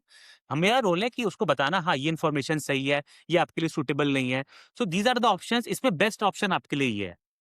यहाँ पे राइट। एक्सपर्ट का रोल आता है कि आप इन्फॉर्मेशन लो, लेकिन फाइनल डिसीजन एक एक्सपर्ट के साथ बना के लोगे ना, तो आपके चांसेस ऑफ साइड इफेक्ट्स कम हो जाएँगे, आपके चांसेस ऑफ गुड इफेक्ट्स बढ़ जाएँगे। तो you are in benefit all the time. So that's why self medication is not a good thing to do. Right. अब इसमें एक लास्ट चीज़ मैं बताना चाहूँगा कि अगर आपने ये सारा कर लिया है, तो लोग क्या कहते हैं कि ये डर्मेट के साथ गया तो फिर इसके साथ मुझे रिज़ल्ट नहीं आए, इसके साथ गया तो आ गए। तो हुँ। डिफरेंसेस मुझे पता है कि सबके हाँ, अपने-अपने बायसेस होते हैं, प्लस हाँ, प्लीज़ टेल पीपल कि वेयर इज़ द हाँ। डिफरेंस, क्योंकि डर्मेटोलॉजी ने पढ़ाई सारी की है, बिकॉज़ स्कूल ऑफ थॉट्स अलग है, पर यस। 1-2 चीज़ शायद हिस्ट्री रह गई होगी हाँ। या फिर को-फाउंडिंग फैक्टर्स मिस किया हो गया। सो पीपल शुड नो कि भाई ऐसा नहीं होता कि भाई इसके पास कराया तो हो गया, इसके पास गया तो कोई जादू इसके पास वो दवाई है या फिर नुस्खा है, ऐसा कुछ नहीं हाँ, होता। देखो एक तो सबसे पहले हिडन वो मैजिक वॉन्ड तो किसी के पास नहीं है।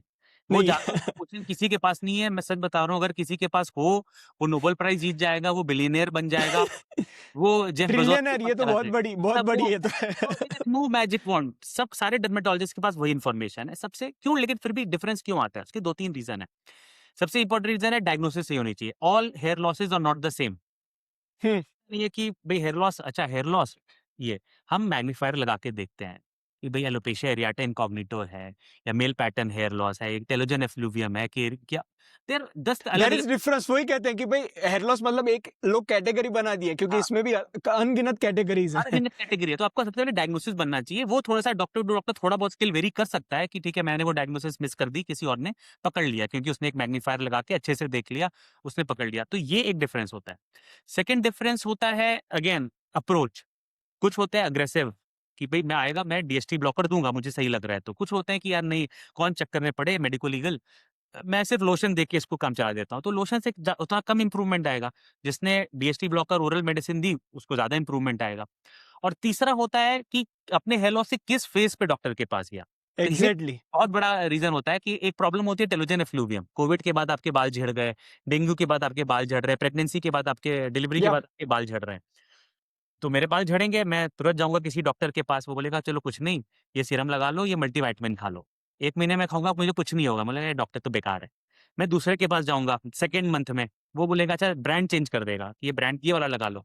1 महीने खाऊँगा, कुछ नहीं हुआ, ये डॉक्टर तो बेकार है। जो लास्ट डॉक्टर के पास मैं जाऊँगा ना तीसरे महीने में, वो जो मेडिसिन देगा ना, क्योंकि वो हेयर फॉल अपने आप थर्ड मंथ कंपाउंडिंग पे कंपाउंडिंग रिजल्ट से अपने आप रुकने कंपाउंडिंग वाला रिजल्ट्स था। भी आ गए। तो लॉटरी लगल गई वो थर्ड डॉक्टर की। बाकी पहले 2 एग्ज़ैक्टली। बेकार बन गए, वो थर्ड के दवाई हमारे ऊपर काम कर गई। लेकिन वो अपने किस स्टेज पे आपने अपने हेयर लॉस से किस मुकाम पे आप गए थे, उससे डिपेंड करता है। और एक चौथा भी रीज़न होता है साइकोलॉजिकल फैक्टर, जिसको या हम कहते हैं ना एक पर्सनल टच। एक डॉक्टर ने कितने प्लेसिबो अपने आप के प्लेसिबो पास मतलब विश्वास, सिर्फ़ विश्वास विश्वास, कि ये हाँ, बंदा कर देगा। विश्वास। तो भई एक होता है विश्वास कि अच्छा ये मुझे अच्छा लगा, इसने की बात करने का तरीका अच्छा लगा, इसने मुझे थोड़ा-सा विश्वास दिलाया। Now I am also motivated for my hair.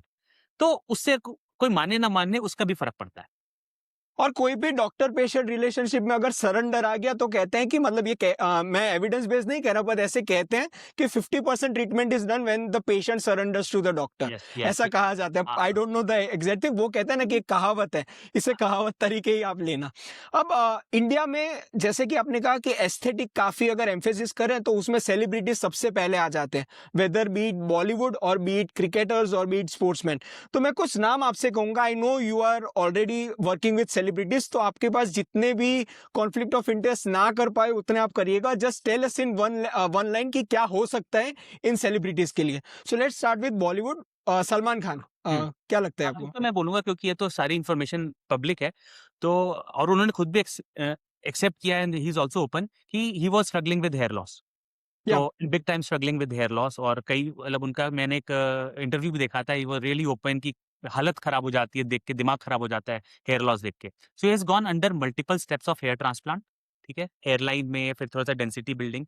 तो जहाँ तक मेरी इन्फॉर्मेशन है 4-5 ट्रांसप्लांट्स हुए हैं मिस्टर सलमान खान के। हेयरलाइन में हुआ, फिर पीछे हुआ, फिर टॉप पे हुआ। आई थिंक लास्ट 4 साल, साढ़े 4 साल पहले अराउंड कोविड लास्ट उनका ट्रांसप्लांट हुआ है। एंड आई एम श्योर वो बाकी भी अपने सप्लीमेंट से, कुछ मेडिसिन से अपना और हेयर लॉस आई बचाते थिंक सिंथेटिक फाइबर्स भी डाले उन्होंने, एक बार मेरी टीम ने उन्होंने कंफर्म किया है। सिंथेटिक फाइबर डाले थे जो हमेशा प्रॉब्लम देते ही हैं, तो उसको निकाला भी गया है उन सिंथेटिक ओके, फाइबर। ओके, हाँ, okay, right. Hmm. What about Ranbir Kapoor? So Ranbir Kapoor भी again there is we can talk because information is on public domain, उनका या हेयरलाइन का ट्रांसप्लांट हो रखा है। There was a duration when उन्होंने पैच पहना था which was not looking very nice. So then he has got 2 transplants done and finally what you are seeing in the front is a transplanted hairline which is very nice.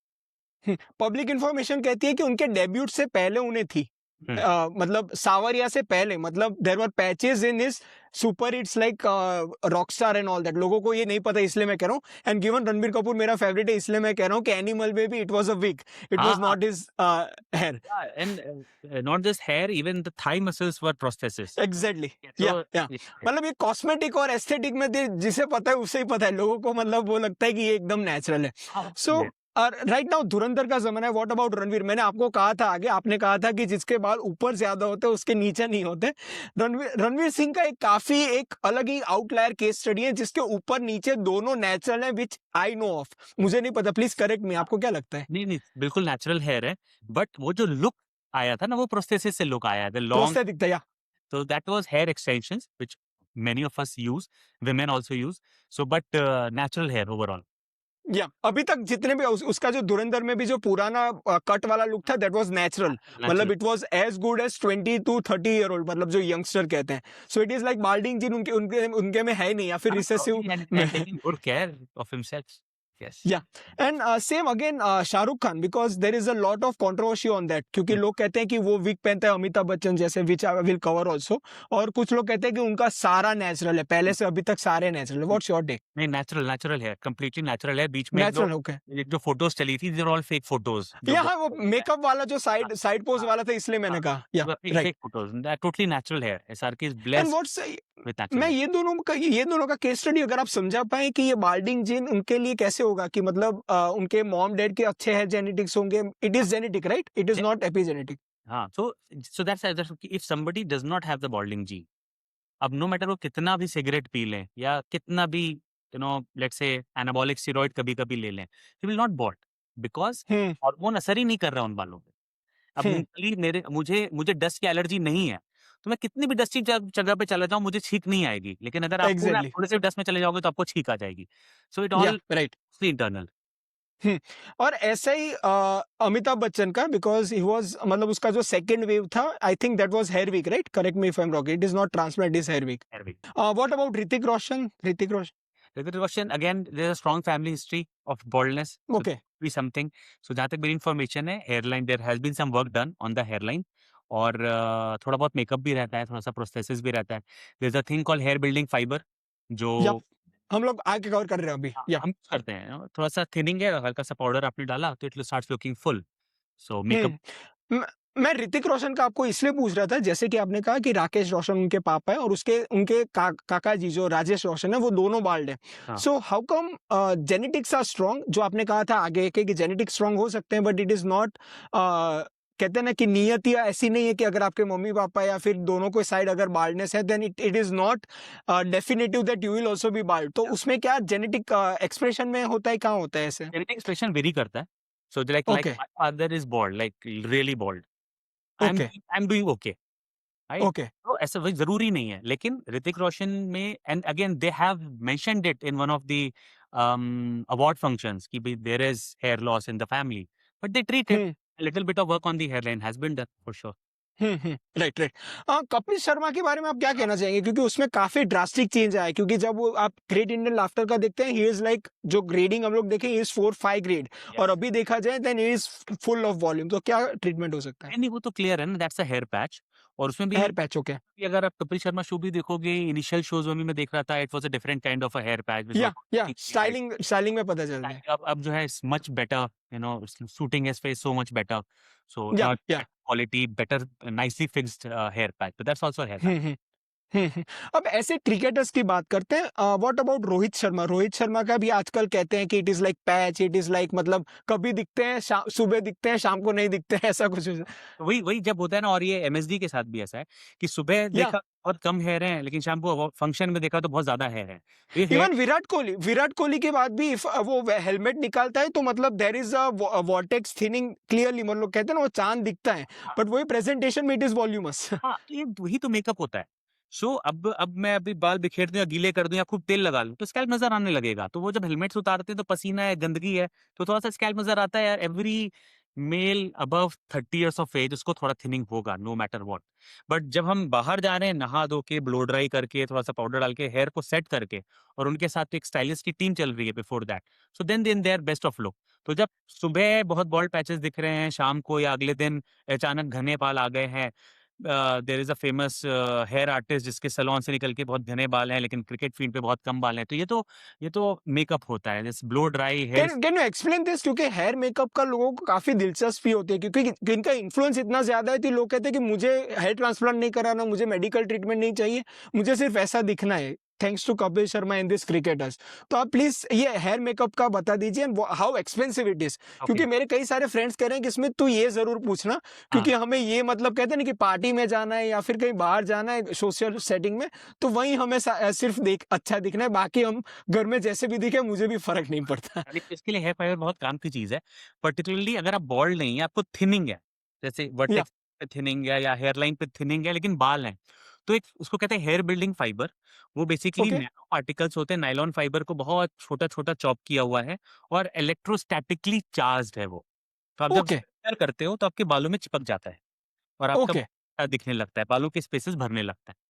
So hmm, this hair building fiber which is very easy to use और very aesthetic looking, वो इतना कपड़ों पे भी ज़्यादा नहीं आता, ज़रा से पसीने से वो बहता नहीं है अगर अच्छी क्वालिटी का है तो। सो वो बहुत काम की चीज़ है फॉर मेन, फॉर वुमेन। जैसे आप फेस पे मेकअप करते हो, फेस पे पाउडर लगाते हो या फाउंडेशन लगाते हो, वैसे ये हेयर का मेकअप है। ओके, और किसी को राइट। रिफाइंड लुक चाहिए तो हेयर वॉल्यूमाइजिंग मूव्स आता है, फाइबर फिक्सिंग स्प्रे आता है, वो कर दो तो स्टाइलिंग और अच्छी लगती है। तो जितने भी आप सेलिब्रिटीज़ जो आप कैमरा पे देखते हो, जब किसी फंक्शन में देखते हो, तो they come with all this makeup, और उसके लिए ओपन भी हैं। Most of the actresses are open की है, जैसी मैं अभी दिख रही हूँ on social media, I am not like that in at my home, there is a lot of makeup, there is a lot of filter. तो वही हेयर पे भी होता है। कॉस्ट की बात करें तो ये 800, इतनी सी बॉटल ₹800 से लेके ₹2500 तक की आती है। तो hmm, the costlier it is, why it is costlier, क्योंकि उसका पार्टिकल और फाइनली चॉप्ड होता है, उसका इलेक्ट्रोस्टैटिक चार्ज वो थोड़ा-सा और बेटर होता है, तो वो आपके कपड़ों पे पसीनों से इतना टपकता नहीं है। हुँ, सस्ते वाले का पार्टिकल कोर्स पार्टिकल है, थोड़ी कम क्वालिटी का है, तो वो ऐसे माथे पे दिखने लगेगा, वो आपकी व्हाइट शर्ट पे आने लगेगा, ज़रा सा हुँ, गर्मी हुँ, हुआ तो ऐसे वो काजल की तरह बहने लगता है वो। सो ये डिफरेंस है। But depending hmm, on pocket you can, they are safe to use, उससे कोई प्रॉब्लम नहीं आती। बस ये है कि अगर आप लगा-लगा के छोड़ दोगे और वो लेयर पे लेयर बनेगा, 2 दिन तक आपने वॉश नहीं किया, तो एलर्जीज़ हो सकती हैं, बैक्टीरियल फंगल इन्फेक्शन हो सकता है। तो आप यूज़ करो, जैसे घर आके आप मुँह धो लेते हो, वैसे हेड वॉश कर दो, ताकि वो हुँ, हुँ, अपना आराम से स्किन ब्रीथ करती रहे। तो it's hmm. Okay. And what about this wig? Wig में भी लोग कहते हैं कि उसमें भी कैट रखनी पड़ती है, उसमें भी सबका कैंडिडेट मतलब not everyone is candidate for wig, only special cases होता है, तो ऐसा कुछ होता है? सो विग इज़ बेसिकली जैसे आज जो मॉडर्न विग, पहले तो विग आपने देखा ऐसे टोपी की तरह से पहन लेते थे, अब क्या जो मॉडर्न टोपी थी, मतलब वो कहते हैं ना कि वो स्कूटर में गए तो उड़ जाती उड़ थी, जाए, वैसे हाँ, मैंने हाँ, वो विग था। अब आ गया हेयर पैच, ये हेयर पैच का ज़माना है, उसको हेयर स्किन बोलते हैं, बहुत सारे नाम हैं। तो उसमें क्या होता है, एक एक सिलिकॉन का कपड़ा होता है, उसके अंदर ओके। तो सिंथेटिक या ह्यूमन हेयर सिले होते हैं और हम्म। आपको अपने कलर के हिसाब से किस कलर का चाहिए, कितने फुलनेस का चाहिए, कर्ली चाहिए, स्ट्रेट चाहिए, उसके हिसाब से वो अवेलेबल होता है। आप उसको अपने स्कैल्प के साइज़ से कस्टमाइज़ करवा लेते हो और आपके बालों से वो बड़ा अच्छे से जेल होके वो फिक्स हो जाता है। तो ये उनके लिए बहुत सूटेबल होता है जो हेयर ट्रांसप्लांट नहीं करवाना चाहते, जो मेडिकली फिट नहीं है हेयर ट्रांसप्लांट के लिए, जिनको इंस्टेंट चाहिए कि भई अब बस कल फंक्शन है या 1 महीने बाद फंक्शन है, तब के लिए प्रिपेयर होना है, तो हेयर ट्रांसप्लांट का रिजल्ट आने में 6 से 9 महीने लगते हैं। उनके लिए ये बहुत सूटेबल है। और कई लोगों में हेयर ट्रांसप्लांट हो ही नहीं सकता, हम कहते हैं डोनर एरिया अवेलेबल नहीं है, जहाँ से अब कोई निकालने वाले बाल ही नहीं है, उनके लिए बहुत सूटेबल होती है ये चीज़ें। तो वो हेयर पैच होता है, जो कस्टमाइज़ेबल होता है, वो आप स्कैल्प पे आपसे चिपका लेते हो।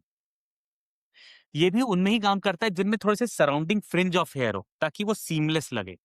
तो जो पूरे बाल्ड हैं, जैसे एलोपेशिया एरिएटा टोटालिस या कुछ ऐसी डिजीज़ होती है जहाँ पे बिल्कुल बाल नहीं है, वहाँ पे हेयर पैच काम नहीं करते, वहाँ पे वो विग ही डालना पड़ता है, जो लुक में बड़ा आर्टिफिशियल सा लगता है। बट हेयर पैच अगर अच्छे से फिक्स किया जाए, तो it's a okay thing to use. Particularly तो ओके। बहुत ही अच्छा लगता है, लेकिन फिर उसका जो ग्लू है, टेप वो निकलने लगता है। तो यहाँ से हेयर लाइन पे दिखने लगता है, तो आपको ऐसे बाल गिरा के रखने पड़ते हैं फिर, ताकि वो कपड़ा जो है वो ना दिखे। हर 1 महीने वो उसका ग्लू निकल जाता है, तो आप या सल एग्जैक्टली। सैलून में जाके उसको फिक्स करवाना पड़ता है। एक डिसेंट पैच की लाइफ 4 से 6 महीने होती है। जो आजकल अच्छी ओके। क्वालिटी का पैच मिलते हैं, जिसको हम ब्रीदेबल पैच बोलते हैं, जो आप पहन के नहा भी सकते हो, उसका पसीना भी आपका जो आ रहा है वो ड्रेन होता रहता है। उसकी लाइफ कम होती है क्योंकि वो बड़ा पतला जालीदार कपड़ा होता है और वो 4 से 6 महीने में वो फट जाता है। तो आप एक नया पैच हम्म। लेते हो, तो उसकी जो रनिंग कॉस्ट है, क्युमुलेटिव कॉस्ट है, वो काफ़ी ज़्यादा हो जाती है।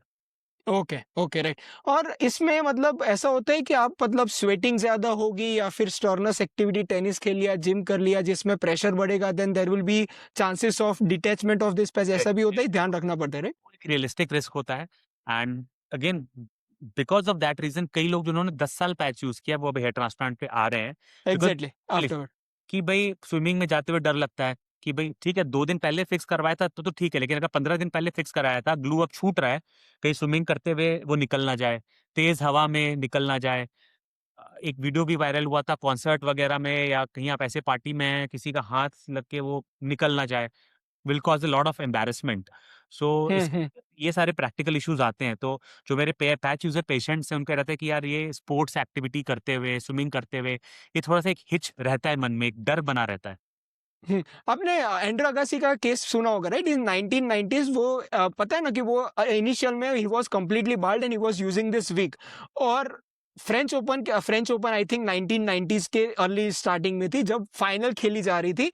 एंड ड्यूरिंग द प्रैक्टिस उसका मतलब जो हेयर विग था, वो थोड़ा मतलब कहते हैं ना कि आउट ऑफ प्लेस हो गया था।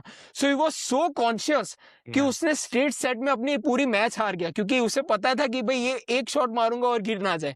सो नो इतना एंग्जाइटी होता है, अलग ही तरह की एंग्जाइटी होती है ये पैचेस लोगों की तो। इमेजिन दैट बिल्कुल, ये बिल्कुल, या यस। अब लास्टली जो आपका यूएसपीएम है उस पे ध्यान रखूंगा, which is here transplant. Hmm, so let's say मैं आपके क्लिनिक में आता हूँ या फिर कोई 4-5 लोग आपके क्लिनिक में आते हैं, then how do you plan a transplant for a person? Hmm, मतलब सबका अलग-अलग ग्रेड होगा, सबका अलग-अलग होगा। मान लो कि मेरा साइड का नहीं है, हुँ, किसी का ऊपर का नहीं है, किसी का आगे से नहीं है।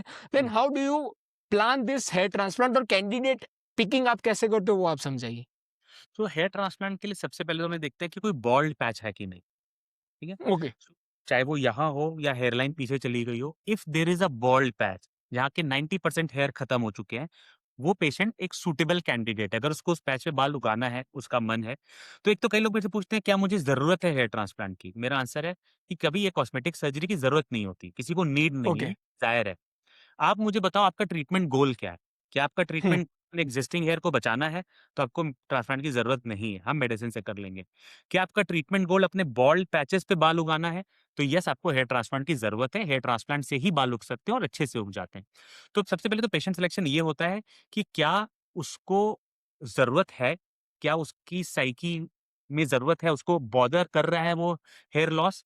अगर येस, तो then he is a candidate for hair transplant if there is a bald patch. अब मुझे लगता है कि नहीं मेडिसिन से मैं उसको उस लेवल पे नहीं ले जा सकता हूँ, so it becomes a candidate for hair transplant. So I see the extent of baldness, I see the age of the patient. तो अगर 25 साल से कम है और जरा सा ग्रेड 1 हेयर ऊपर गया है, और आजकल लोग बड़े कॉन्शियस हैं, मुझे हेयर ट्रांसप्लांट करना है, तो मैं बोलता हूँ नहीं, आपको हेयर ट्रांसप्लांट नहीं करना है। आपका गोल ये है कि आप ग्रेड 1 से ग्रेड 2 ना जाओ, ये आपका गोल है, और ये गोल अगर अचीव हो गया, बस एंड ऑफ द स्टोरी। और इसके लिए हमें हेयर ट्रांसप्लांट नहीं करना है। ऑफ कोर्स अगर आप मॉडल हैं, एक्टर हैं, there is a professional need for you. हम लोग इन्फ्लुएंसर हैं, उनमें हम करते हैं ग्रेड 1 में, बिकॉज़ अब उनकी स्टाइलिंग ऐसी हो रही है, ऐसे स्पाइकी हेयर है, वो नहीं अच्छा लग रहा है, role does not demand that. तो फिर उनमें ग्रेड 1 में ट्रांसप्लांट करता हूँ। बट अगर आपके लिए प्रोफेशनल नीड नहीं है, तो मेरा फर्स्ट रहता है कि अभी आप मत करो, वेट फॉर इट, या टेक मेडिकल ट्रीटमेंट, राइट? अब लेट्स से हमने डिसाइड कर लिया कि हाँ जी, ट्रांसप्लांट तो करना है, he needs a transplant, it will benefit him. तो फिर हम देखते हैं कितना एरिया है, 20 सेंटीमीटर स्क्वायर है, 40 सेंटीमीटर है, 100 सेंटीमीटर स्क्वायर है, और इसको फिर मैं टारगेट डेंसिटी से मल्टीप्लाई करता हूँ कि ठीक है, अभी इसका हेयरलाइन है, मुझे 40 इसको हम बोलते हैं डेंसिटी, 40 ग्राफ्स पर स्क्वायर सेंटीमीटर की डेंसिटी डालनी है। ओके, 2 सेंटीमीटर नीचे करना है, इधर से 10 है, इधर से 10 है, मुझे 40 सेंटीमीटर स्क्वायर एरिया कवर करना है, and we have tools to calculate all this. AI software है, हैंडहेल्ड टूल्स हैं जिससे हम एरिया कैलकुलेट करते हैं, और हम लगता है अच्छा ठीक है, इसको we need 1600 graft for it. फिर हम उसका डोनर एरिया एक्सेस करते हैं, क्या उसका डोनर एरिया हमें 1600 ग्राफ दे सकता है? ओके, हम लोग यहाँ पे मैग्नीफायर रखते हैं, उसकी डेंसिटी कैलकुलेट करते हैं, और फिर हम कैलकुलेट करते हैं कि कहाँ से कितना लेंगे। सो इतना एरिया मुझे शेव करना है या नहीं करना है, यहाँ से मुझे इतने हेयर लेने हैं, यहाँ से इतने लेने हैं, पतले वाले यहाँ से लेने हैं। So all this planning goes. तो ग्रेड 2, ग्रेड 3 तक ये सिंपली चल जाता है। जब तक ग्राफ नीड 3000 ग्राफ से कम होती है, मतलब इतनी बाल्डनेस, तब तक काम ईज़ी चलता है, बड़ा स्ट्रेट फॉरवर्ड चलता है। प्रॉब्लम आती है जब एक्सटेंसिव ग्रेड्स होते हैं।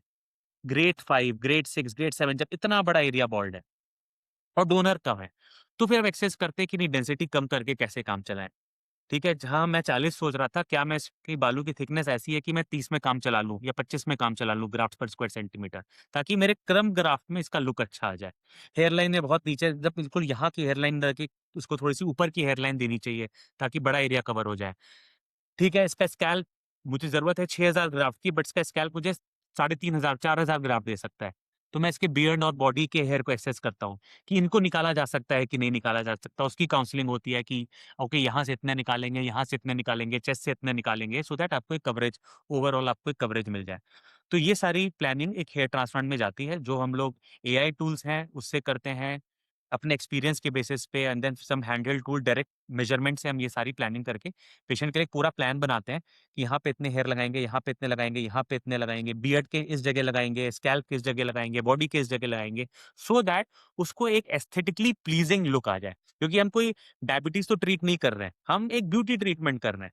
तो भई हमारा एंड गोल ये है कि लुक अच्छा आ जाए। अब उसमें बाल कितने लगें, कहाँ के लगें, वो मेरा हेडेक है, that I will plan based on my experience. आपके लिए एंड गोल ये रहेगा कि ये आपका लुक आएगा, उसको भी हम एआई से और कुछ हमारे टूल्स हैं, उससे हम उनको एक प्रेडिक्शन दिखाते हैं कि ये प्लानिंग मैं करने वाला हूँ। इस प्लानिंग के लिए आपका एक एक्सपेक्टेड लुक ये आएगा। क्या ये आपको अच्छा लग रहा है? ही सेज अच्छा लग रहा है। Okay, planning okay. बोलेगा नहीं, मुझे ये नहीं अच्छा लग रहा, मेरे मन में ये थॉट था। तो फिर हम दोबारा प्लानिंग करते हैं कि अच्छा ठीक है, ये थॉट से इतने ग्राफ लगेंगे, क्या ये किया जा सकता है? हाँ, किया जा सकता है, वो तो ठीक है, ये करते हैं। अगर मुझे लगता है नहीं, ये थोड़ी-सी विशफुल थिंकिंग है, we call it over expectation, तो हम लोग उसको काउंसल करते हैं कि नहीं, ये पॉसिबल नहीं है। हम चाहते हैं ऐसा हो, बट हमारे रिसोर्सेज़ ऐसे नहीं है कि हमें मिलेगा, तो क्यों ना हम इस पे जाते हैं। फिर हमको और ऑप्शंस दिखाते हैं। There are some people who agree to that. There are some people who state नहीं, नहीं, अगर मैं कर रहा हूँ तो मुझे या तो ये मिले या पे ना करूँ। तो मैं बोलता हूँ फिर मत करो। They will not be happy with this. Let's explore hair patches या एक्सेप्ट दिस प्रॉब्लम। और इसमें आप प्रोसीजर आप एक बार मुझे समझाएँगे कि एफयूटी और एफयूई का काफ़ी मतलब देयर इज़ अ या डिफरेंस, और यस। अभी तो आई थिंक एफयूई ही चल रहा है। देयर इज़ अ सिंगुलर हाँ, जो एफयू एक्सट्रैक्शन करते हैं वही करते हैं। सो वो आप समझा दीजिए एक लेमैन को कैसे कि मतलब इट इज़ नथिंग कि भई पूरा निकाल के आपका पूरा पैच जाएगा। It is like micro thing. Hmm. So here transplant करने के प्राइमरली 2 तरीके होते हैं। एक एफयूटी जो कन्वेंशनल तरीका है, जो पिछले 20 साल से वो यूज़ हो रहा था, क्या जिसमें हम एक स्किन की पट्टी काट लेते थे और फिर उसमें से बाल को ऐसे टेबल पे चॉप करके एक-एक बाल लगाते थे। बट वो एक इन्वेसिव प्रोसीजर था, उसमें स्टिच भी था, पेन रिकवरी भी स्लो थी। फिर लास्ट 10 साल में ज़माना आ गया एफयूई का, फॉलिकुलर यूनिट एक्सिजन। तो एक-एक रूट पिक की जा रही है यहाँ से। तो अब वो बड़ा कट नहीं डाल रहे हैं। एक टूल होता है हमारे पास पंच। तो उस पंच से एक छोटे-छोटे बारीक-बारीक होल किए जा रहे हैं आपके हेयर के अराउंड, और उससे एक-एक रूट को पिक किया जा रहा है। ना कि वो, तो अब ये स्टिचलेस प्रोसीजर हो गया। इसमें पेन कम हो गया, इसमें रिकवरी थोड़ी-सी फास्टर और थोड़ी-सी बेटर हो गई, मतलब वही डिफरेंस है कि पहले अपेंडिक्स चीरा डाल के लगता था, अब लैप्रोस्कोपिक लगता है। या काम भी हो रहा है, लेकिन उसको करने का तरीका थोड़ा-सा लेस इन्वेसिव हो गया है, जेंटलर फॉर द पेशेंट हो गया है। इसमें स्किल ज़्यादा लग रही है, इसमें लर्निंग कर्व थोड़ा ज़्यादा है, इसमें टाइम टेकिंग थोड़ा ज़्यादा है। बिकॉज़ ऑफ दैट कॉस्ट भी थोड़ी-सी ज़्यादा है, लेकिन ये पेशेंट फ्रेंडली हो गया है। तो आजकल जो जहाँ की पहले हमारे 70% सर्जरीज़ एफयूटी होती थी, अब हार्डली एफयूटी होता है। अब 90 टू 99% सर्जरीज़ एफयूई होती हैं। कभी-कभी हम कॉम्बिनेशन करते हैं। जब हमें लगता है पेशेंट के पास बियर्ड नहीं है देने को बट ग्राफ्ट ज्यादा चाहिए तो we combine the two. So FUE is which most of the surgeons are doing across the world, not just India, across the world. FUE is more popular now. और वहाँ पे एक एक बाल निकाल के एक एक बाल को इम्प्लांट किया जाता है, और हर डॉक्टर के हर सर्जन के करने के अपना अपना तरीका, अपना अपना प्रेफरेंस होता है, और लोग अपना उसको नाम दे देते हैं। हमने उसको नाम दिया हुआ है द परफेक्ट टेक्निक। इसमें एक नॉर्मल एफयूई से ये डिफरेंस होता है कि हम ग्राफ्ट्स का बाल का निकालना और लगाना ये साथ साथ करते हैं। तो इसका एडवांटेज जो पेशेंट को मिलता है वो ये है कि एक तो उनकी सर्जरी टाइम जो 10 घंटे होती थी वो 5 घंटे हो गई है, क्योंकि 2 स्टेप साथ में चल या डिफिकल्ट टू डू है but we are experience in that. दूसरा, जितना देर बॉडी से बाहर कम रहेगा बाल उतना वो कम मरेगा। तो हमारा स्टोरेज 5-6 मिनट है तो हमारी यील्ड बहुत हाई है। 100 बाल लगाते हैं तो 95-96 ग्रो हो जाते हैं, which is another advantage. Plus transplant के बाद एक फेज आता है शेडिंग फेज। पहले ट्रांसप्लांटेड हेयर गिरते हैं फिर धीरे-धीरे उगते हैं। वो शेडिंग फेज काफी हद तक बाईपास हो गया है। तो हमारे कई पेशेंट तीसरे चौथे महीने ही बहुत अच्छा रिजल्ट लेके आ जाते हैं कि उनका शेडिंग कम हुआ, तो ये एक एडवांटेज मिल जाता है लोगों को। प्लस दूसरा एक जो एडवांसमेंट हुआ है ऑफ लेट वो ये है कि पहले हम लोग शेव करते थे, पेशेंट को बॉल्ड करके ट्रांसप्लांट करते थे। अब अनशेवन ट्रांसप्लांट होने लगे। Okay. Win window shaving, partial shaving, no shaving, long hair transplant, तो बहुत सारे वेरिएशन आ गए हैं। हर पेशेंट में नहीं किया जा सकता है वो, लेकिन देयर आर सर्टेन सिनेरियोज जहाँ पे विदाउट शेविंग ट्रांसप्लांट पॉसिबल है। तो क्योंकि आजकल इन्फ्लुएंसर, न्यूज़ एंकर, एक्टर्स बहुत ट्रांसप्लांट करा रहे हैं, इनके लिए पॉसिबल नहीं है भई 1 महीने तक, 2 महीने तक आउट ऑफ वर्क होना। तो उनमें ये लॉन्ग हेयर एंड अनकंसील्ड अनशेवन ट्रांसप्लांट्स काफ़ी पॉपुलर हो रहे हैं, एंड वी ऑफर दैट। हुँ। आपके सेलिब्रिटी क्लाइंट्स की मैं केस स्टडी एक तो पहले जानना चाहूँगा कि चलो सहवाग से ही शुरू करते हैं कि he is one of the top guys who उसमें बिफोर आफ्टर ट्रांसफॉर्मेशन काफ़ी एविडेंट है। इट इज़ जी, सेल्फ एविडेंट। तो how yeah. Did you plan it वो आप बताइए मुझे?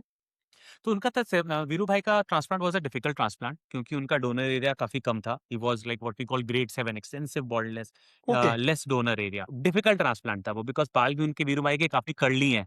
सो कर्ली हेयर पे हेयर ट्रांसप्लांट करना बहुत डिफिकल्ट होता है। But again we have okay. Tools, experience, हम लोग अफ्रीकन हेयर में बहुत करते हैं। तो फिर हमने बड़े ध्यान से एक-एक बाल निकाला और उनका काफ़ी हद तक यहाँ तक का एरिया हमने ट्रांसप्लांट से कवर कर दिया। और अब मोर देन 5 इयर्स, छठा साल चल रहा है उनके ट्रांसप्लांट का, and well maintained hair, very well maintained hair. करते हुए मुझे ये बोला था कि भाई डॉक्टर साहब, मुझे गौरांग बोलते हैं वो, कि गौरांग आप देख लो ट्रांसप्लांट मेरा कर तो रहे हो, लेकिन अच्छा होगा तो भी दुनिया देखेगी, बुरा होगा तो भी दुनिया देखेगी। तो सोच समझ के करना। चलो कोई नहीं वीरू भाई, करते हैं। हुँ, hmm. So yeah right. Well. ऐसे मैथ्यू एडन का आप समझाएँगे बिकॉज़ उसका तो ड्रास्टिक था because he had gone into shaven look और उसके बाद he has gone into transplant तो उसमें तो काफ़ी बिफोर आफ्टर काफ़ी एविडेंट हो जाता है। हाँ, काफ़ी काफ़ी और उनका तो प्लान भी नहीं था, एंड अगेन मैं बोल रहा हूँ क्योंकि उन्होंने मुझे अलाउ किया हुआ है बोलने का। तो प्राइमरीली हमें उनके बेटे का ट्रांसप्लांट करना था। मेरा वेरी ओके, हैंडसम गाय। तो वो आए थे ट्रांसप्लांट करने, उनका प्रोजेक्ट देख के हेडन गॉट वेरी हैप्पी कि दिस लुक्स ग्रेट। तो I will also do it, because वो इंडिया आते भी रहते हैं बिकॉज़ फॉर आईपीएल एंड या अदर्स। आईपीएल या बोले मैं करूँगा। मैं बोला कि इट्स अ बिग एरिया, काफ़ी I was like full bald, और बोले मैं तो यार कब से बाल्ड हूँ, everybody has seen me in the bald look only, तो अगर बाल आ गए तो मज़ा आ जाएगा। तो it's possible, so we checked his donor area, he was totally okay with giving his beard hair also. So उनका हमने 2 दिन में प्रोसीजर किया, we took and he had good quality hair, Caucasian hair straight hair होता है। तो it's easy for us okay, to do hair transplant on Caucasian hair, okay, क्योंकि वो डैमेज नहीं होता, बड़े आराम से निकलता है। So we took a lot of hair from his scalp, we took a lot of hair from his beard, और उनका फिर हमने पूरा 2 दिन में यहाँ फ्रंट से लेके बिल्कुल यहाँ तक फुल कवर किया उनका ट्रांसप्लांट। और अभी देखो, अभी लाइक गुजरात टाइटंस के वो बैटिंग कोच हैं, एंड बिल्कुल अब flowing hair comment. He flaunts it मैंने देखा है कि पहले वो वेरी कैप पहनते थे, हाँ, पर अभी तो वो निकाल के करते हैं। सो वेरी इसमें दिखा रहे हैं कि देखो मैंने इतना अच्छा कर दिया। तो उनका he does a lot of these cricket podcast with Greg Blewett and other. Right, right. Blewett ने सबसे पहले बोला था कि यार Matthew, what have you done, it's looking so brilliant. Then he came out किया, I went to India to this particular place, और yeah right. अब इसमें आपने ना एक बहुत ही इंपॉर्टेंट चीज़ बीच में डाली थी, वो मैं डबल डाउन करना चाहूँगा व्हिच इज़ एक्सपेक्टेशन। क्योंकि हुँ, आजकल होता क्या है मेरे भी कई सारे सीनियर्स हैं who are in their 35-40s जो मेरे से 5-10 साल बड़े हैं।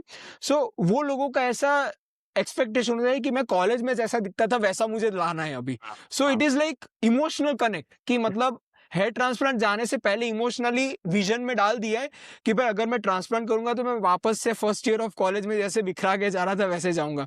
So how how do you tackle this kind of expectation? आप काउंसलिंग तो करते ही हो, हुँ, बट मान लो कि आपने कंजर्वेटिव प्लान बनाया है कि हाँ, भाई इतना हो सकता है, तो do you have the liberty to push further कि या मान लो कि भाई इसकी एक्सपेक्टेशन है तो थोड़ा ज्यादा हम लोग डालते थे ग्राफ्ट? और हुँ, इसी से एक्सटेंशन क्वेश्चन मैं ये पूछ रहा हूँ कि मैंने आजकल तो सुना है कि 4-5 हज़ार graft is really high volume एक सर्जरी में करना, पर आजकल 8-9 हज़ार का भी लोग कहते हैं कि भाई मैंने पूरे यहाँ से यहाँ डाल दिए वो डाल दिए।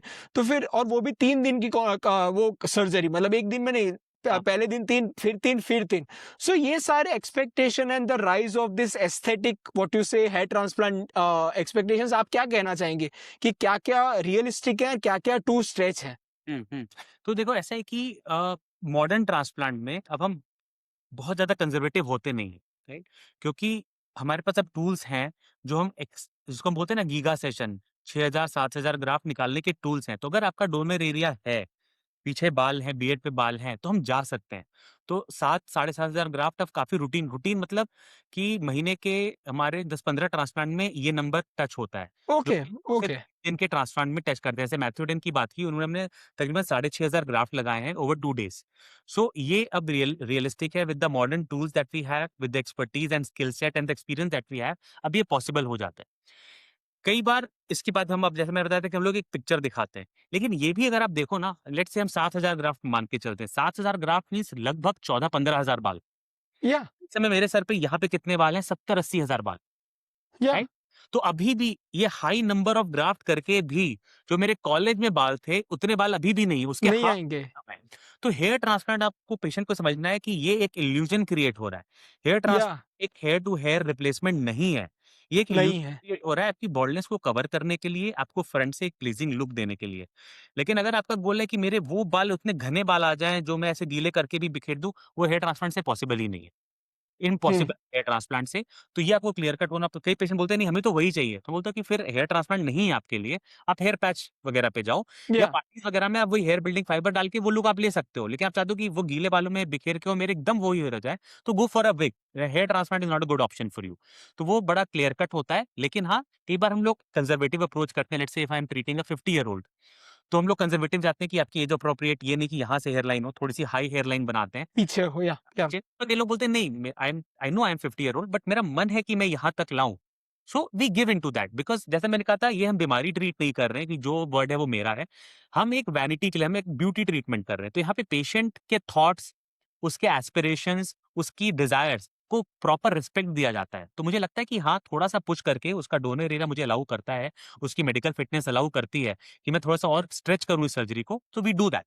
तो या फिर हम हुँ, हुँ, एक रीवैल्यू हैं, फिर से उनको दिखाते हैं कि अच्छा ठीक है, इफ वी स्ट्रेच दैट ये लुक आएगा। So then hmm, people hmm, with it. So ये हुँ, बैक और जाता है। और बहुत सारे ब्राज़ीलियन ग्रुप्स हैं जो 10,000 11,000 ग्राफ्ट की बात कर रहे हैं।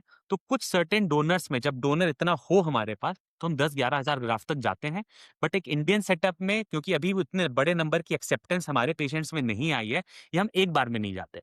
बोलते हैं अभी आप हुँ, 7,000 ग्राफ्ट कराओ जो कि ईज़िली हो रहा है। Come back to me after 2 years, we can add 2-3,000 more, your donor area is sufficient, हम फिर से ऐड कर लेंगे। So we can do hmm, that. Hmm. Hmm. और इसमें अगेन इट इज़ परमानेंट और इट इज़ स्टिल टेम्पररी कि मतलब पीछे वाले जो हम लोग आगे डालेंगे, हुँ, तो वो परमानेंट रहने वाले कि मान लो आपने नई हेयरलाइन बनाई, मेरी मान लो कि मेरी हेयरलाइन है ही नहीं, मेरी पूरी नॉर्वेजियन ग्रेड 7 है, सिर्फ़ हाँ, इतना ही बाकी है और आपने एग्रेसिवली मान लो कि हेयरलाइन मेरी चलो मान लो मैं 29-30 ऐज का हूँ, तो आपने हेयरलाइन मेरी यहाँ बनाई, बट विद द ऐज यहाँ वाले बाल तो जाने ही वाले हैं। तो फिर ये गंदा दिखेगा। तो वो भी आपको नज़र रखना पड़ेगा right? Because you have to see the evolution of the hair. This is very good point. और ये हम कैटेगरी पेशेंट को मेंशन करते हैं कि ठीक है, आज आप ग्रेड 3 हैं, ठीक है? हमने आपका ये एरिया ट्रांसप्लांट कर दिया। इसका ये मतलब नहीं है कि आपका ये एरिया बॉल्ड नहीं होगा। आपका ये या एरिया हो सकता है। So there are medical options, आप इस पे आओ। तरीका होता है, हम एंडलेसली मेडिसिन नहीं देते कि बस एक बार स्टार्ट कर दी तो ज़िंदगी भर खाते रहो। एक तरीका होता है, ब्रेक्स में दी जाती है मेडिसिन। तो अगर आप ये सब करते रहोगे, तो आप इसकी की लाइफ़ को बहुत बढ़ा दोगे। नहीं बचा पाए, जिस तरह से आपने फ्रंट नहीं बचा पाए थे, लेट्स से आप इसको नहीं बचा पाए, 8-10 साल के बाद आपका ये एरिया बॉल्ड हुआ, तो you have the option of doing another transplant. ऐसा नहीं है कि आपने एक बार करा लिया, अब तो कुछ हो ही नहीं सकता। People do like in western world, they know that they will do 2 to 3 transplants in a lifetime. अब इंडियन पेशेंट में वो एक्सेप्टेंस आ रही है कि हाँ ठीक है, आई अंडरस्टैंड। पहले ऐसे 10 साल पहले एक्सेप्टेंस नहीं थी, जैसे अब तो सर्जरी करा ली, अब तो कुछ जिंदगी में जरूरत नहीं पड़नी चाहिए, ऐसा नहीं होता। हमने एक स्टेंट डाल दिया एक आर्टरी में, अब थोड़ी स्मोकिंग करने लगेंगे, ब्लॉक हो सकता है। तो आपको लाइफस्टाइल पे ध्यान दो ताकि हेयर लॉस ना हो, डिलेड हो, और अगर हो ही जाए तो जैसे आपने ये ट्रांसप्लांट किया था, आप सेकंड ट्रांसप्लांट करवा लेना, इट्स ओके। तो ये हमें इम्पोर्टेंट होता है, हम पेशेंट को बड़ा कैटेगरिकली ये एक्सप्लेन करते हैं पेशेंट से। दूसरा जैसे क्या कि ट्रांसप्लांटेड हेयर फेड नहीं होते, तो ये रूट्स ओके, हम कैटेगरी परमानेंट जोन से निकालते हैं, ये खत्म नहीं होते, ये बाल झड़ते हैं लेकिन रीग्रो हो जाते हैं। बट ओके, ऐसा नहीं है कि ये सेम वॉल्यूम जिंदगी भर रहता है। ओके, ट्रांसप्लांट हेयर में क्या डिफरेंस है? सिर्फ डीएसटी रिसेप्टर का डिफरेंस है। रिसेप्टर या ये एजिंग को बाईपास नहीं कर रहे हैं, ये भी समय के साथ सफेद होंगे, ये भी थोड़े वीक होंगे। हमारा किडनी, लिवर, आई, स्किन सब समय के साथ वीक होगा, और ये वाला हेयर भी वीक होगा। तो ऐसा नहीं है कि 2025 में मेरा हेयर वॉल्यूम इतना था तो 2040 में भी सेम रहेगा। वो ट्रांसप्लांटेड है, वो रहेगा, लेकिन उसका भी वॉल्यूम 15-20-25% समय के साथ कम। और इसमें पीछे के बाल जहाँ से लिए हैं वो रीग्रोथ करते हैं कि वो वाला जो आपने बल्बी से निकाल दिया तो वो तो नहीं रहेगा, राइट? हाँ, वो हम रूट से निकाल लेते हैं। जो बाल निकाला वो बाल रीग्रो नहीं होगा, अब वो यहाँ ग्रो हो रहा ओके, है। दैट्स इट, लेकिन कुछ या कलर तरीका ऐसा होता है that we leave enough hair कि वो एरिया भी अच्छा दिखता है। डेंसिटी कवर हो जाती है। And again the biggest question when it comes to hair transplant यही होता है कि what is the difference between a bad and a good transplant, क्योंकि आजकल ये कॉमोडिटी बिजनेस हो गया और आप देखोगे तो 70-80 हज़ार में भी लोग हेयर ट्रांसप्लांट करा रहे हैं और 10-15 लाख में भी करा रहे हैं। So what's your take on the difference between a bad and a good transplant, क्योंकि मैंने टर्की में भी तो ये भी सुना है, टर्की और इंडिया में भी सुना है कि हेयर ट्रांसप्लांट कराने गए और ओटी टेबल में ही डेथ हो गई बिकॉज एसेप्टिक प्रिकॉशंस नहीं लिए थे, क्लिनिशियन वहां नहीं था, सिर्फ टेक्नीशियन था जिसने सिर्फ उसे असिस्ट किया था और दूसरा अपना बिजनेस किया था। तो ये इसके बारे में आप बताइए हमें। हाँ, तो देखिए ये बड़ा इंपॉर्टेंट है कि आपका ट्रांसप्लांट कौन कर रहा है, वहाँ पे टीम कैसी है, वहाँ पे सेफ्टी मेजर्स कैसे हैं, वहाँ का हाइजीन कैसा है, ओवरऑल इंफ्रास्ट्रक्चर कैसा है, क्योंकि दिस इज एब्सोल्युटली इंपॉर्टेंट। ठीक है, ये माइनर सर्जरी है लेकिन है तो सर्जरी। तो एक क्वालिफाइड एक्सपीरियंस सर्जन करे, उसकी टीम अच्छी हो, उसके पास कोई इमरजेंसी हो जाए तो उस इमरजेंसी को टैकल करने का इक्विपमेंट भी हो और इक्विपमेंट को चलाना भी आता हो। सो ये सारी चीजें बड़ी इंपॉर्टेंट है। प्रॉब्लम ये हो गई है आजकल टेक्नीशियन ड्रिवन सर्जरीज बहुत होने लगी हैं, टर्की में या तो बहुत ही ज्यादा। इंडिया में थोड़ा सा अंडरग्राउंड होती हैं, इतना सामने सोशल मीडिया पे नहीं है, बट इंडिया में भी होती हैं, यूएसए में भी होती हैं। इसको कहते हैं black market of hair transplant. ये या काफी रिसेंट हो गया है, अब लोग अवेयर होने लगे हैं उसके, लेकिन पहले इतना समझ में नहीं आता था, क्योंकि एक जगह जहाँ पे कॉस्ट लेट से 100 है, वहाँ पे ब्लैक मार्केट में कॉस्ट 30 है, 35 है, या तो एक ल्योर तो आ ही जाता था। सो वहां पे कॉम्प्लिकेशन होने के चांसेस बढ़ जाते हैं। अब हेयर ट्रांसप्लांट इतना सेफ प्रोसीजर होता है कि कॉम्प्लिकेशन इस तरह का डेथ वाला कॉम्प्लिकेशन होना is like rarest of rare. Plane crash होने वाली बात है, रेयरेस्ट ऑफ रेयर कॉम्प्लिकेशन है, हुआ है, हो जाता है। लेकिन ये तभी होता है जब बहुत ज्यादा हर लेवल पे नेग्लिजेंस हो, करना नहीं आता है, कम सफाई से हुआ, इसके बाद भी प्रॉब्लम नहीं आती। क्या होगा, ज़रा-सी फुंसी आ जाएगी, कोई बात नहीं। लेकिन इतनी गंदी तरीके से किया गया कि फ्लेश ईटिंग बैक्टीरिया चला गया, चलो चला गया।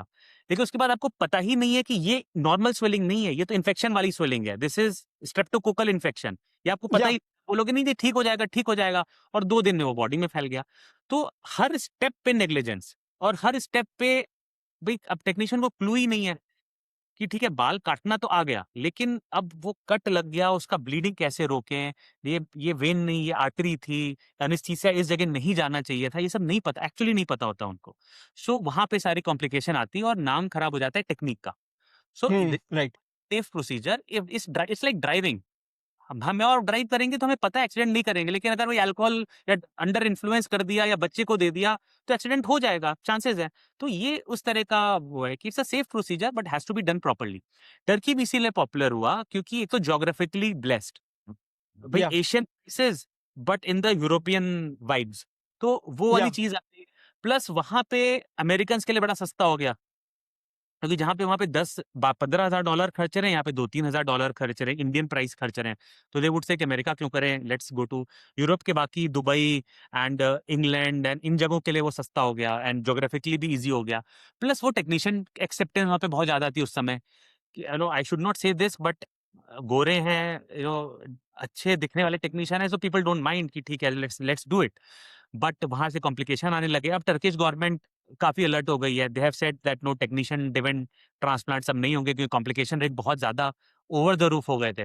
सो नो टेक्नीशियन ड्रिवन ट्रांसप्लांट्स। तो वहां का भी कॉस्ट अब बढ़ रहा है। It is at par to India now. So yeah जब चला गया, but because of this reason वहां पे बड़ा पॉपुलर हो गया। तो जो भी ट्रांसप्लांट एक्सप्लोर कर रहा है, उसको ये 3-4 बेसिक क्वेश्चन है। मेरा ट्रांसप्लांट कौन कर रहा है, उसकी टीम कैसी है। घोस्ट टीम तो ठीक है, डर्मेटोलॉजिस्ट है, लेकिन क्या वो बाहर से टीम बुला के कर रहे हैं, जो रात को टीम चली जा रही है। हाइजीन कैसा है, ओटी कैसा है। ठीक है, मैं डर्मेटोलॉजिस्ट हूँ, लेकिन मेरा काम हेयर ट्रांसप्लांट करना है। एक्स एक्स भी डर्मेटोलॉजिस्ट है, लेकिन उसका काम सोराइसिस देखना है। बट उसके उससे इतना अच्छा ट्रांसप्लांट नहीं होगा। वैसे ही मैं सोराइसिस नहीं देखता, मैं इतना अच्छा सोराइसिस ट्रीट नहीं कर पाऊंगा जितना एक क्लिनिशियन सोराइसिस को ट्रीट कर देगा।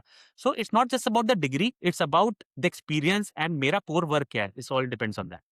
हम्म मेरा लास्ट क्वेश्चन आपके लिए ये होगा कि फ्यूचर क्या होल्ड करता है, बिकॉज आपने बीच में कहा था कि स्टेम सेल्स का आप कर रहे हो, वैसे हेयर क्लोनिंग की एक बात हो रही है, and also there is lot of research की जिससे हेयर रीग्रोथ की अभी काफी रिसर्च हो रही है। हमने अभी तक का तो प्रिवेंशन एंड फॉल रेजिस्टेंस की बात की थी, but right now they are telling कि जो एकदम मर गए हैं, जो इरिवर्सिबल स्टेज है, उससे भी वी कैन गेट बैक। तो आपके हिसाब से आप सीएमईज में भी जाते होंगे, कॉन्फ्रेंस में भी जाते होंगे, you would be reading the literature also, then what's the hope for the common man? क्या आप सोचते हो कि नेक्स्ट 5-10 साल में क्या हम लोग एक्सपेक्ट कर सकते हैं? देखो, अगर हम 10-15 साल की बात करें, तो कोई ना कोई ब्रेक थ्रू तो आने ही वाला है, right? Because right okay, now the funds in male pattern baldness research is much more then malaria और tuberculosis, much more. Okay, so वहां पे सारा फंड है मेल पैटर्न हेयर लॉस, और जबरदस्त रिसर्च हो रही है। स्टेम सेल तो I think will be the future, क्योंकि बहुत सारे ग्रुप्स हैं, जापानीज ग्रुप्स हैं, अमेरिकन ग्रुप्स हैं, चाइनीज ग्रुप्स हैं, जो बहुत ज्यादा काम कर रहे हैं स्टेम सेल्स पे। हम लोग एज इंडियन डॉक्टर्स भी अपनी कैपेसिटी में क्लिनिकल ट्रायल्स कर रहे हैं ऑन स्टेम सेल। तो फ्यूचर तो स्टेम सेल में है, कि अगर कुछ भी माल रहा, उसको आप मल्टीप्लाई कर सकते हो। बंजर हम्म जमीन हो, बात अलग है, लेकिन कुछ रहा तो आप मल्टीप्लाई कर सकते हो। सो that is holds a future.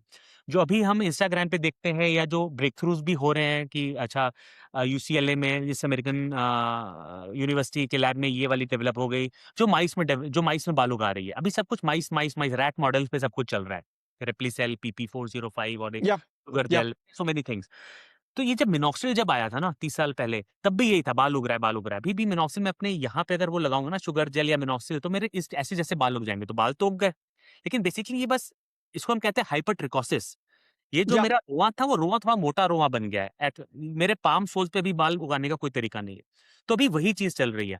तो मुझे जो लगता है, ये मोस्टली जो ग्रुप्स इस तरह के ये जो न्यूज बाइट छोड़ते हैं, ये मेरे ख्याल से फंडिंग के लिए ज्यादा छोड़ते हैं, कि yeah okay, create that excitement in the market and increase the valuation of your company and get your funding. Real science right, अभी काफी दूर है। अगर कुछ आएगा मेरे हिसाब से, तो वो स्टेम सेल की बेसिस पे आएगा, बाल उगाने ओके, वाला। हेयर स्टिमुलेशन डेफिनेटली बहुत सारे मॉलिक्यूल्स आ गए हैं जो हेयर स्टिमुलेशन कर देंगे। जैसे अभी हम फिनास्टर डीएचटी ब्लॉकर्स यूज करते हैं, विच में है पॉसिबल साइड इफेक्ट्स। तो उसी के लोकल एप्लीकेशंस काफी अच्छे अच्छे आ गए हैं, जो कि हमें हम्म टैबलेट जितना नहीं, बट समवॉट सिमिलर इफेक्ट देते हैं विद लोकल एप्लीकेशन, क्योंकि उनका पेनिट्रेशन अच्छा है, उनकी एक्टिविटी अच्छी है। तो वो सारी चीजें डेफिनेटली अगले 5 साल में हम काफी चीजें देखेंगे, बालों को मोटा करने हम्म का ट्रीटमेंट।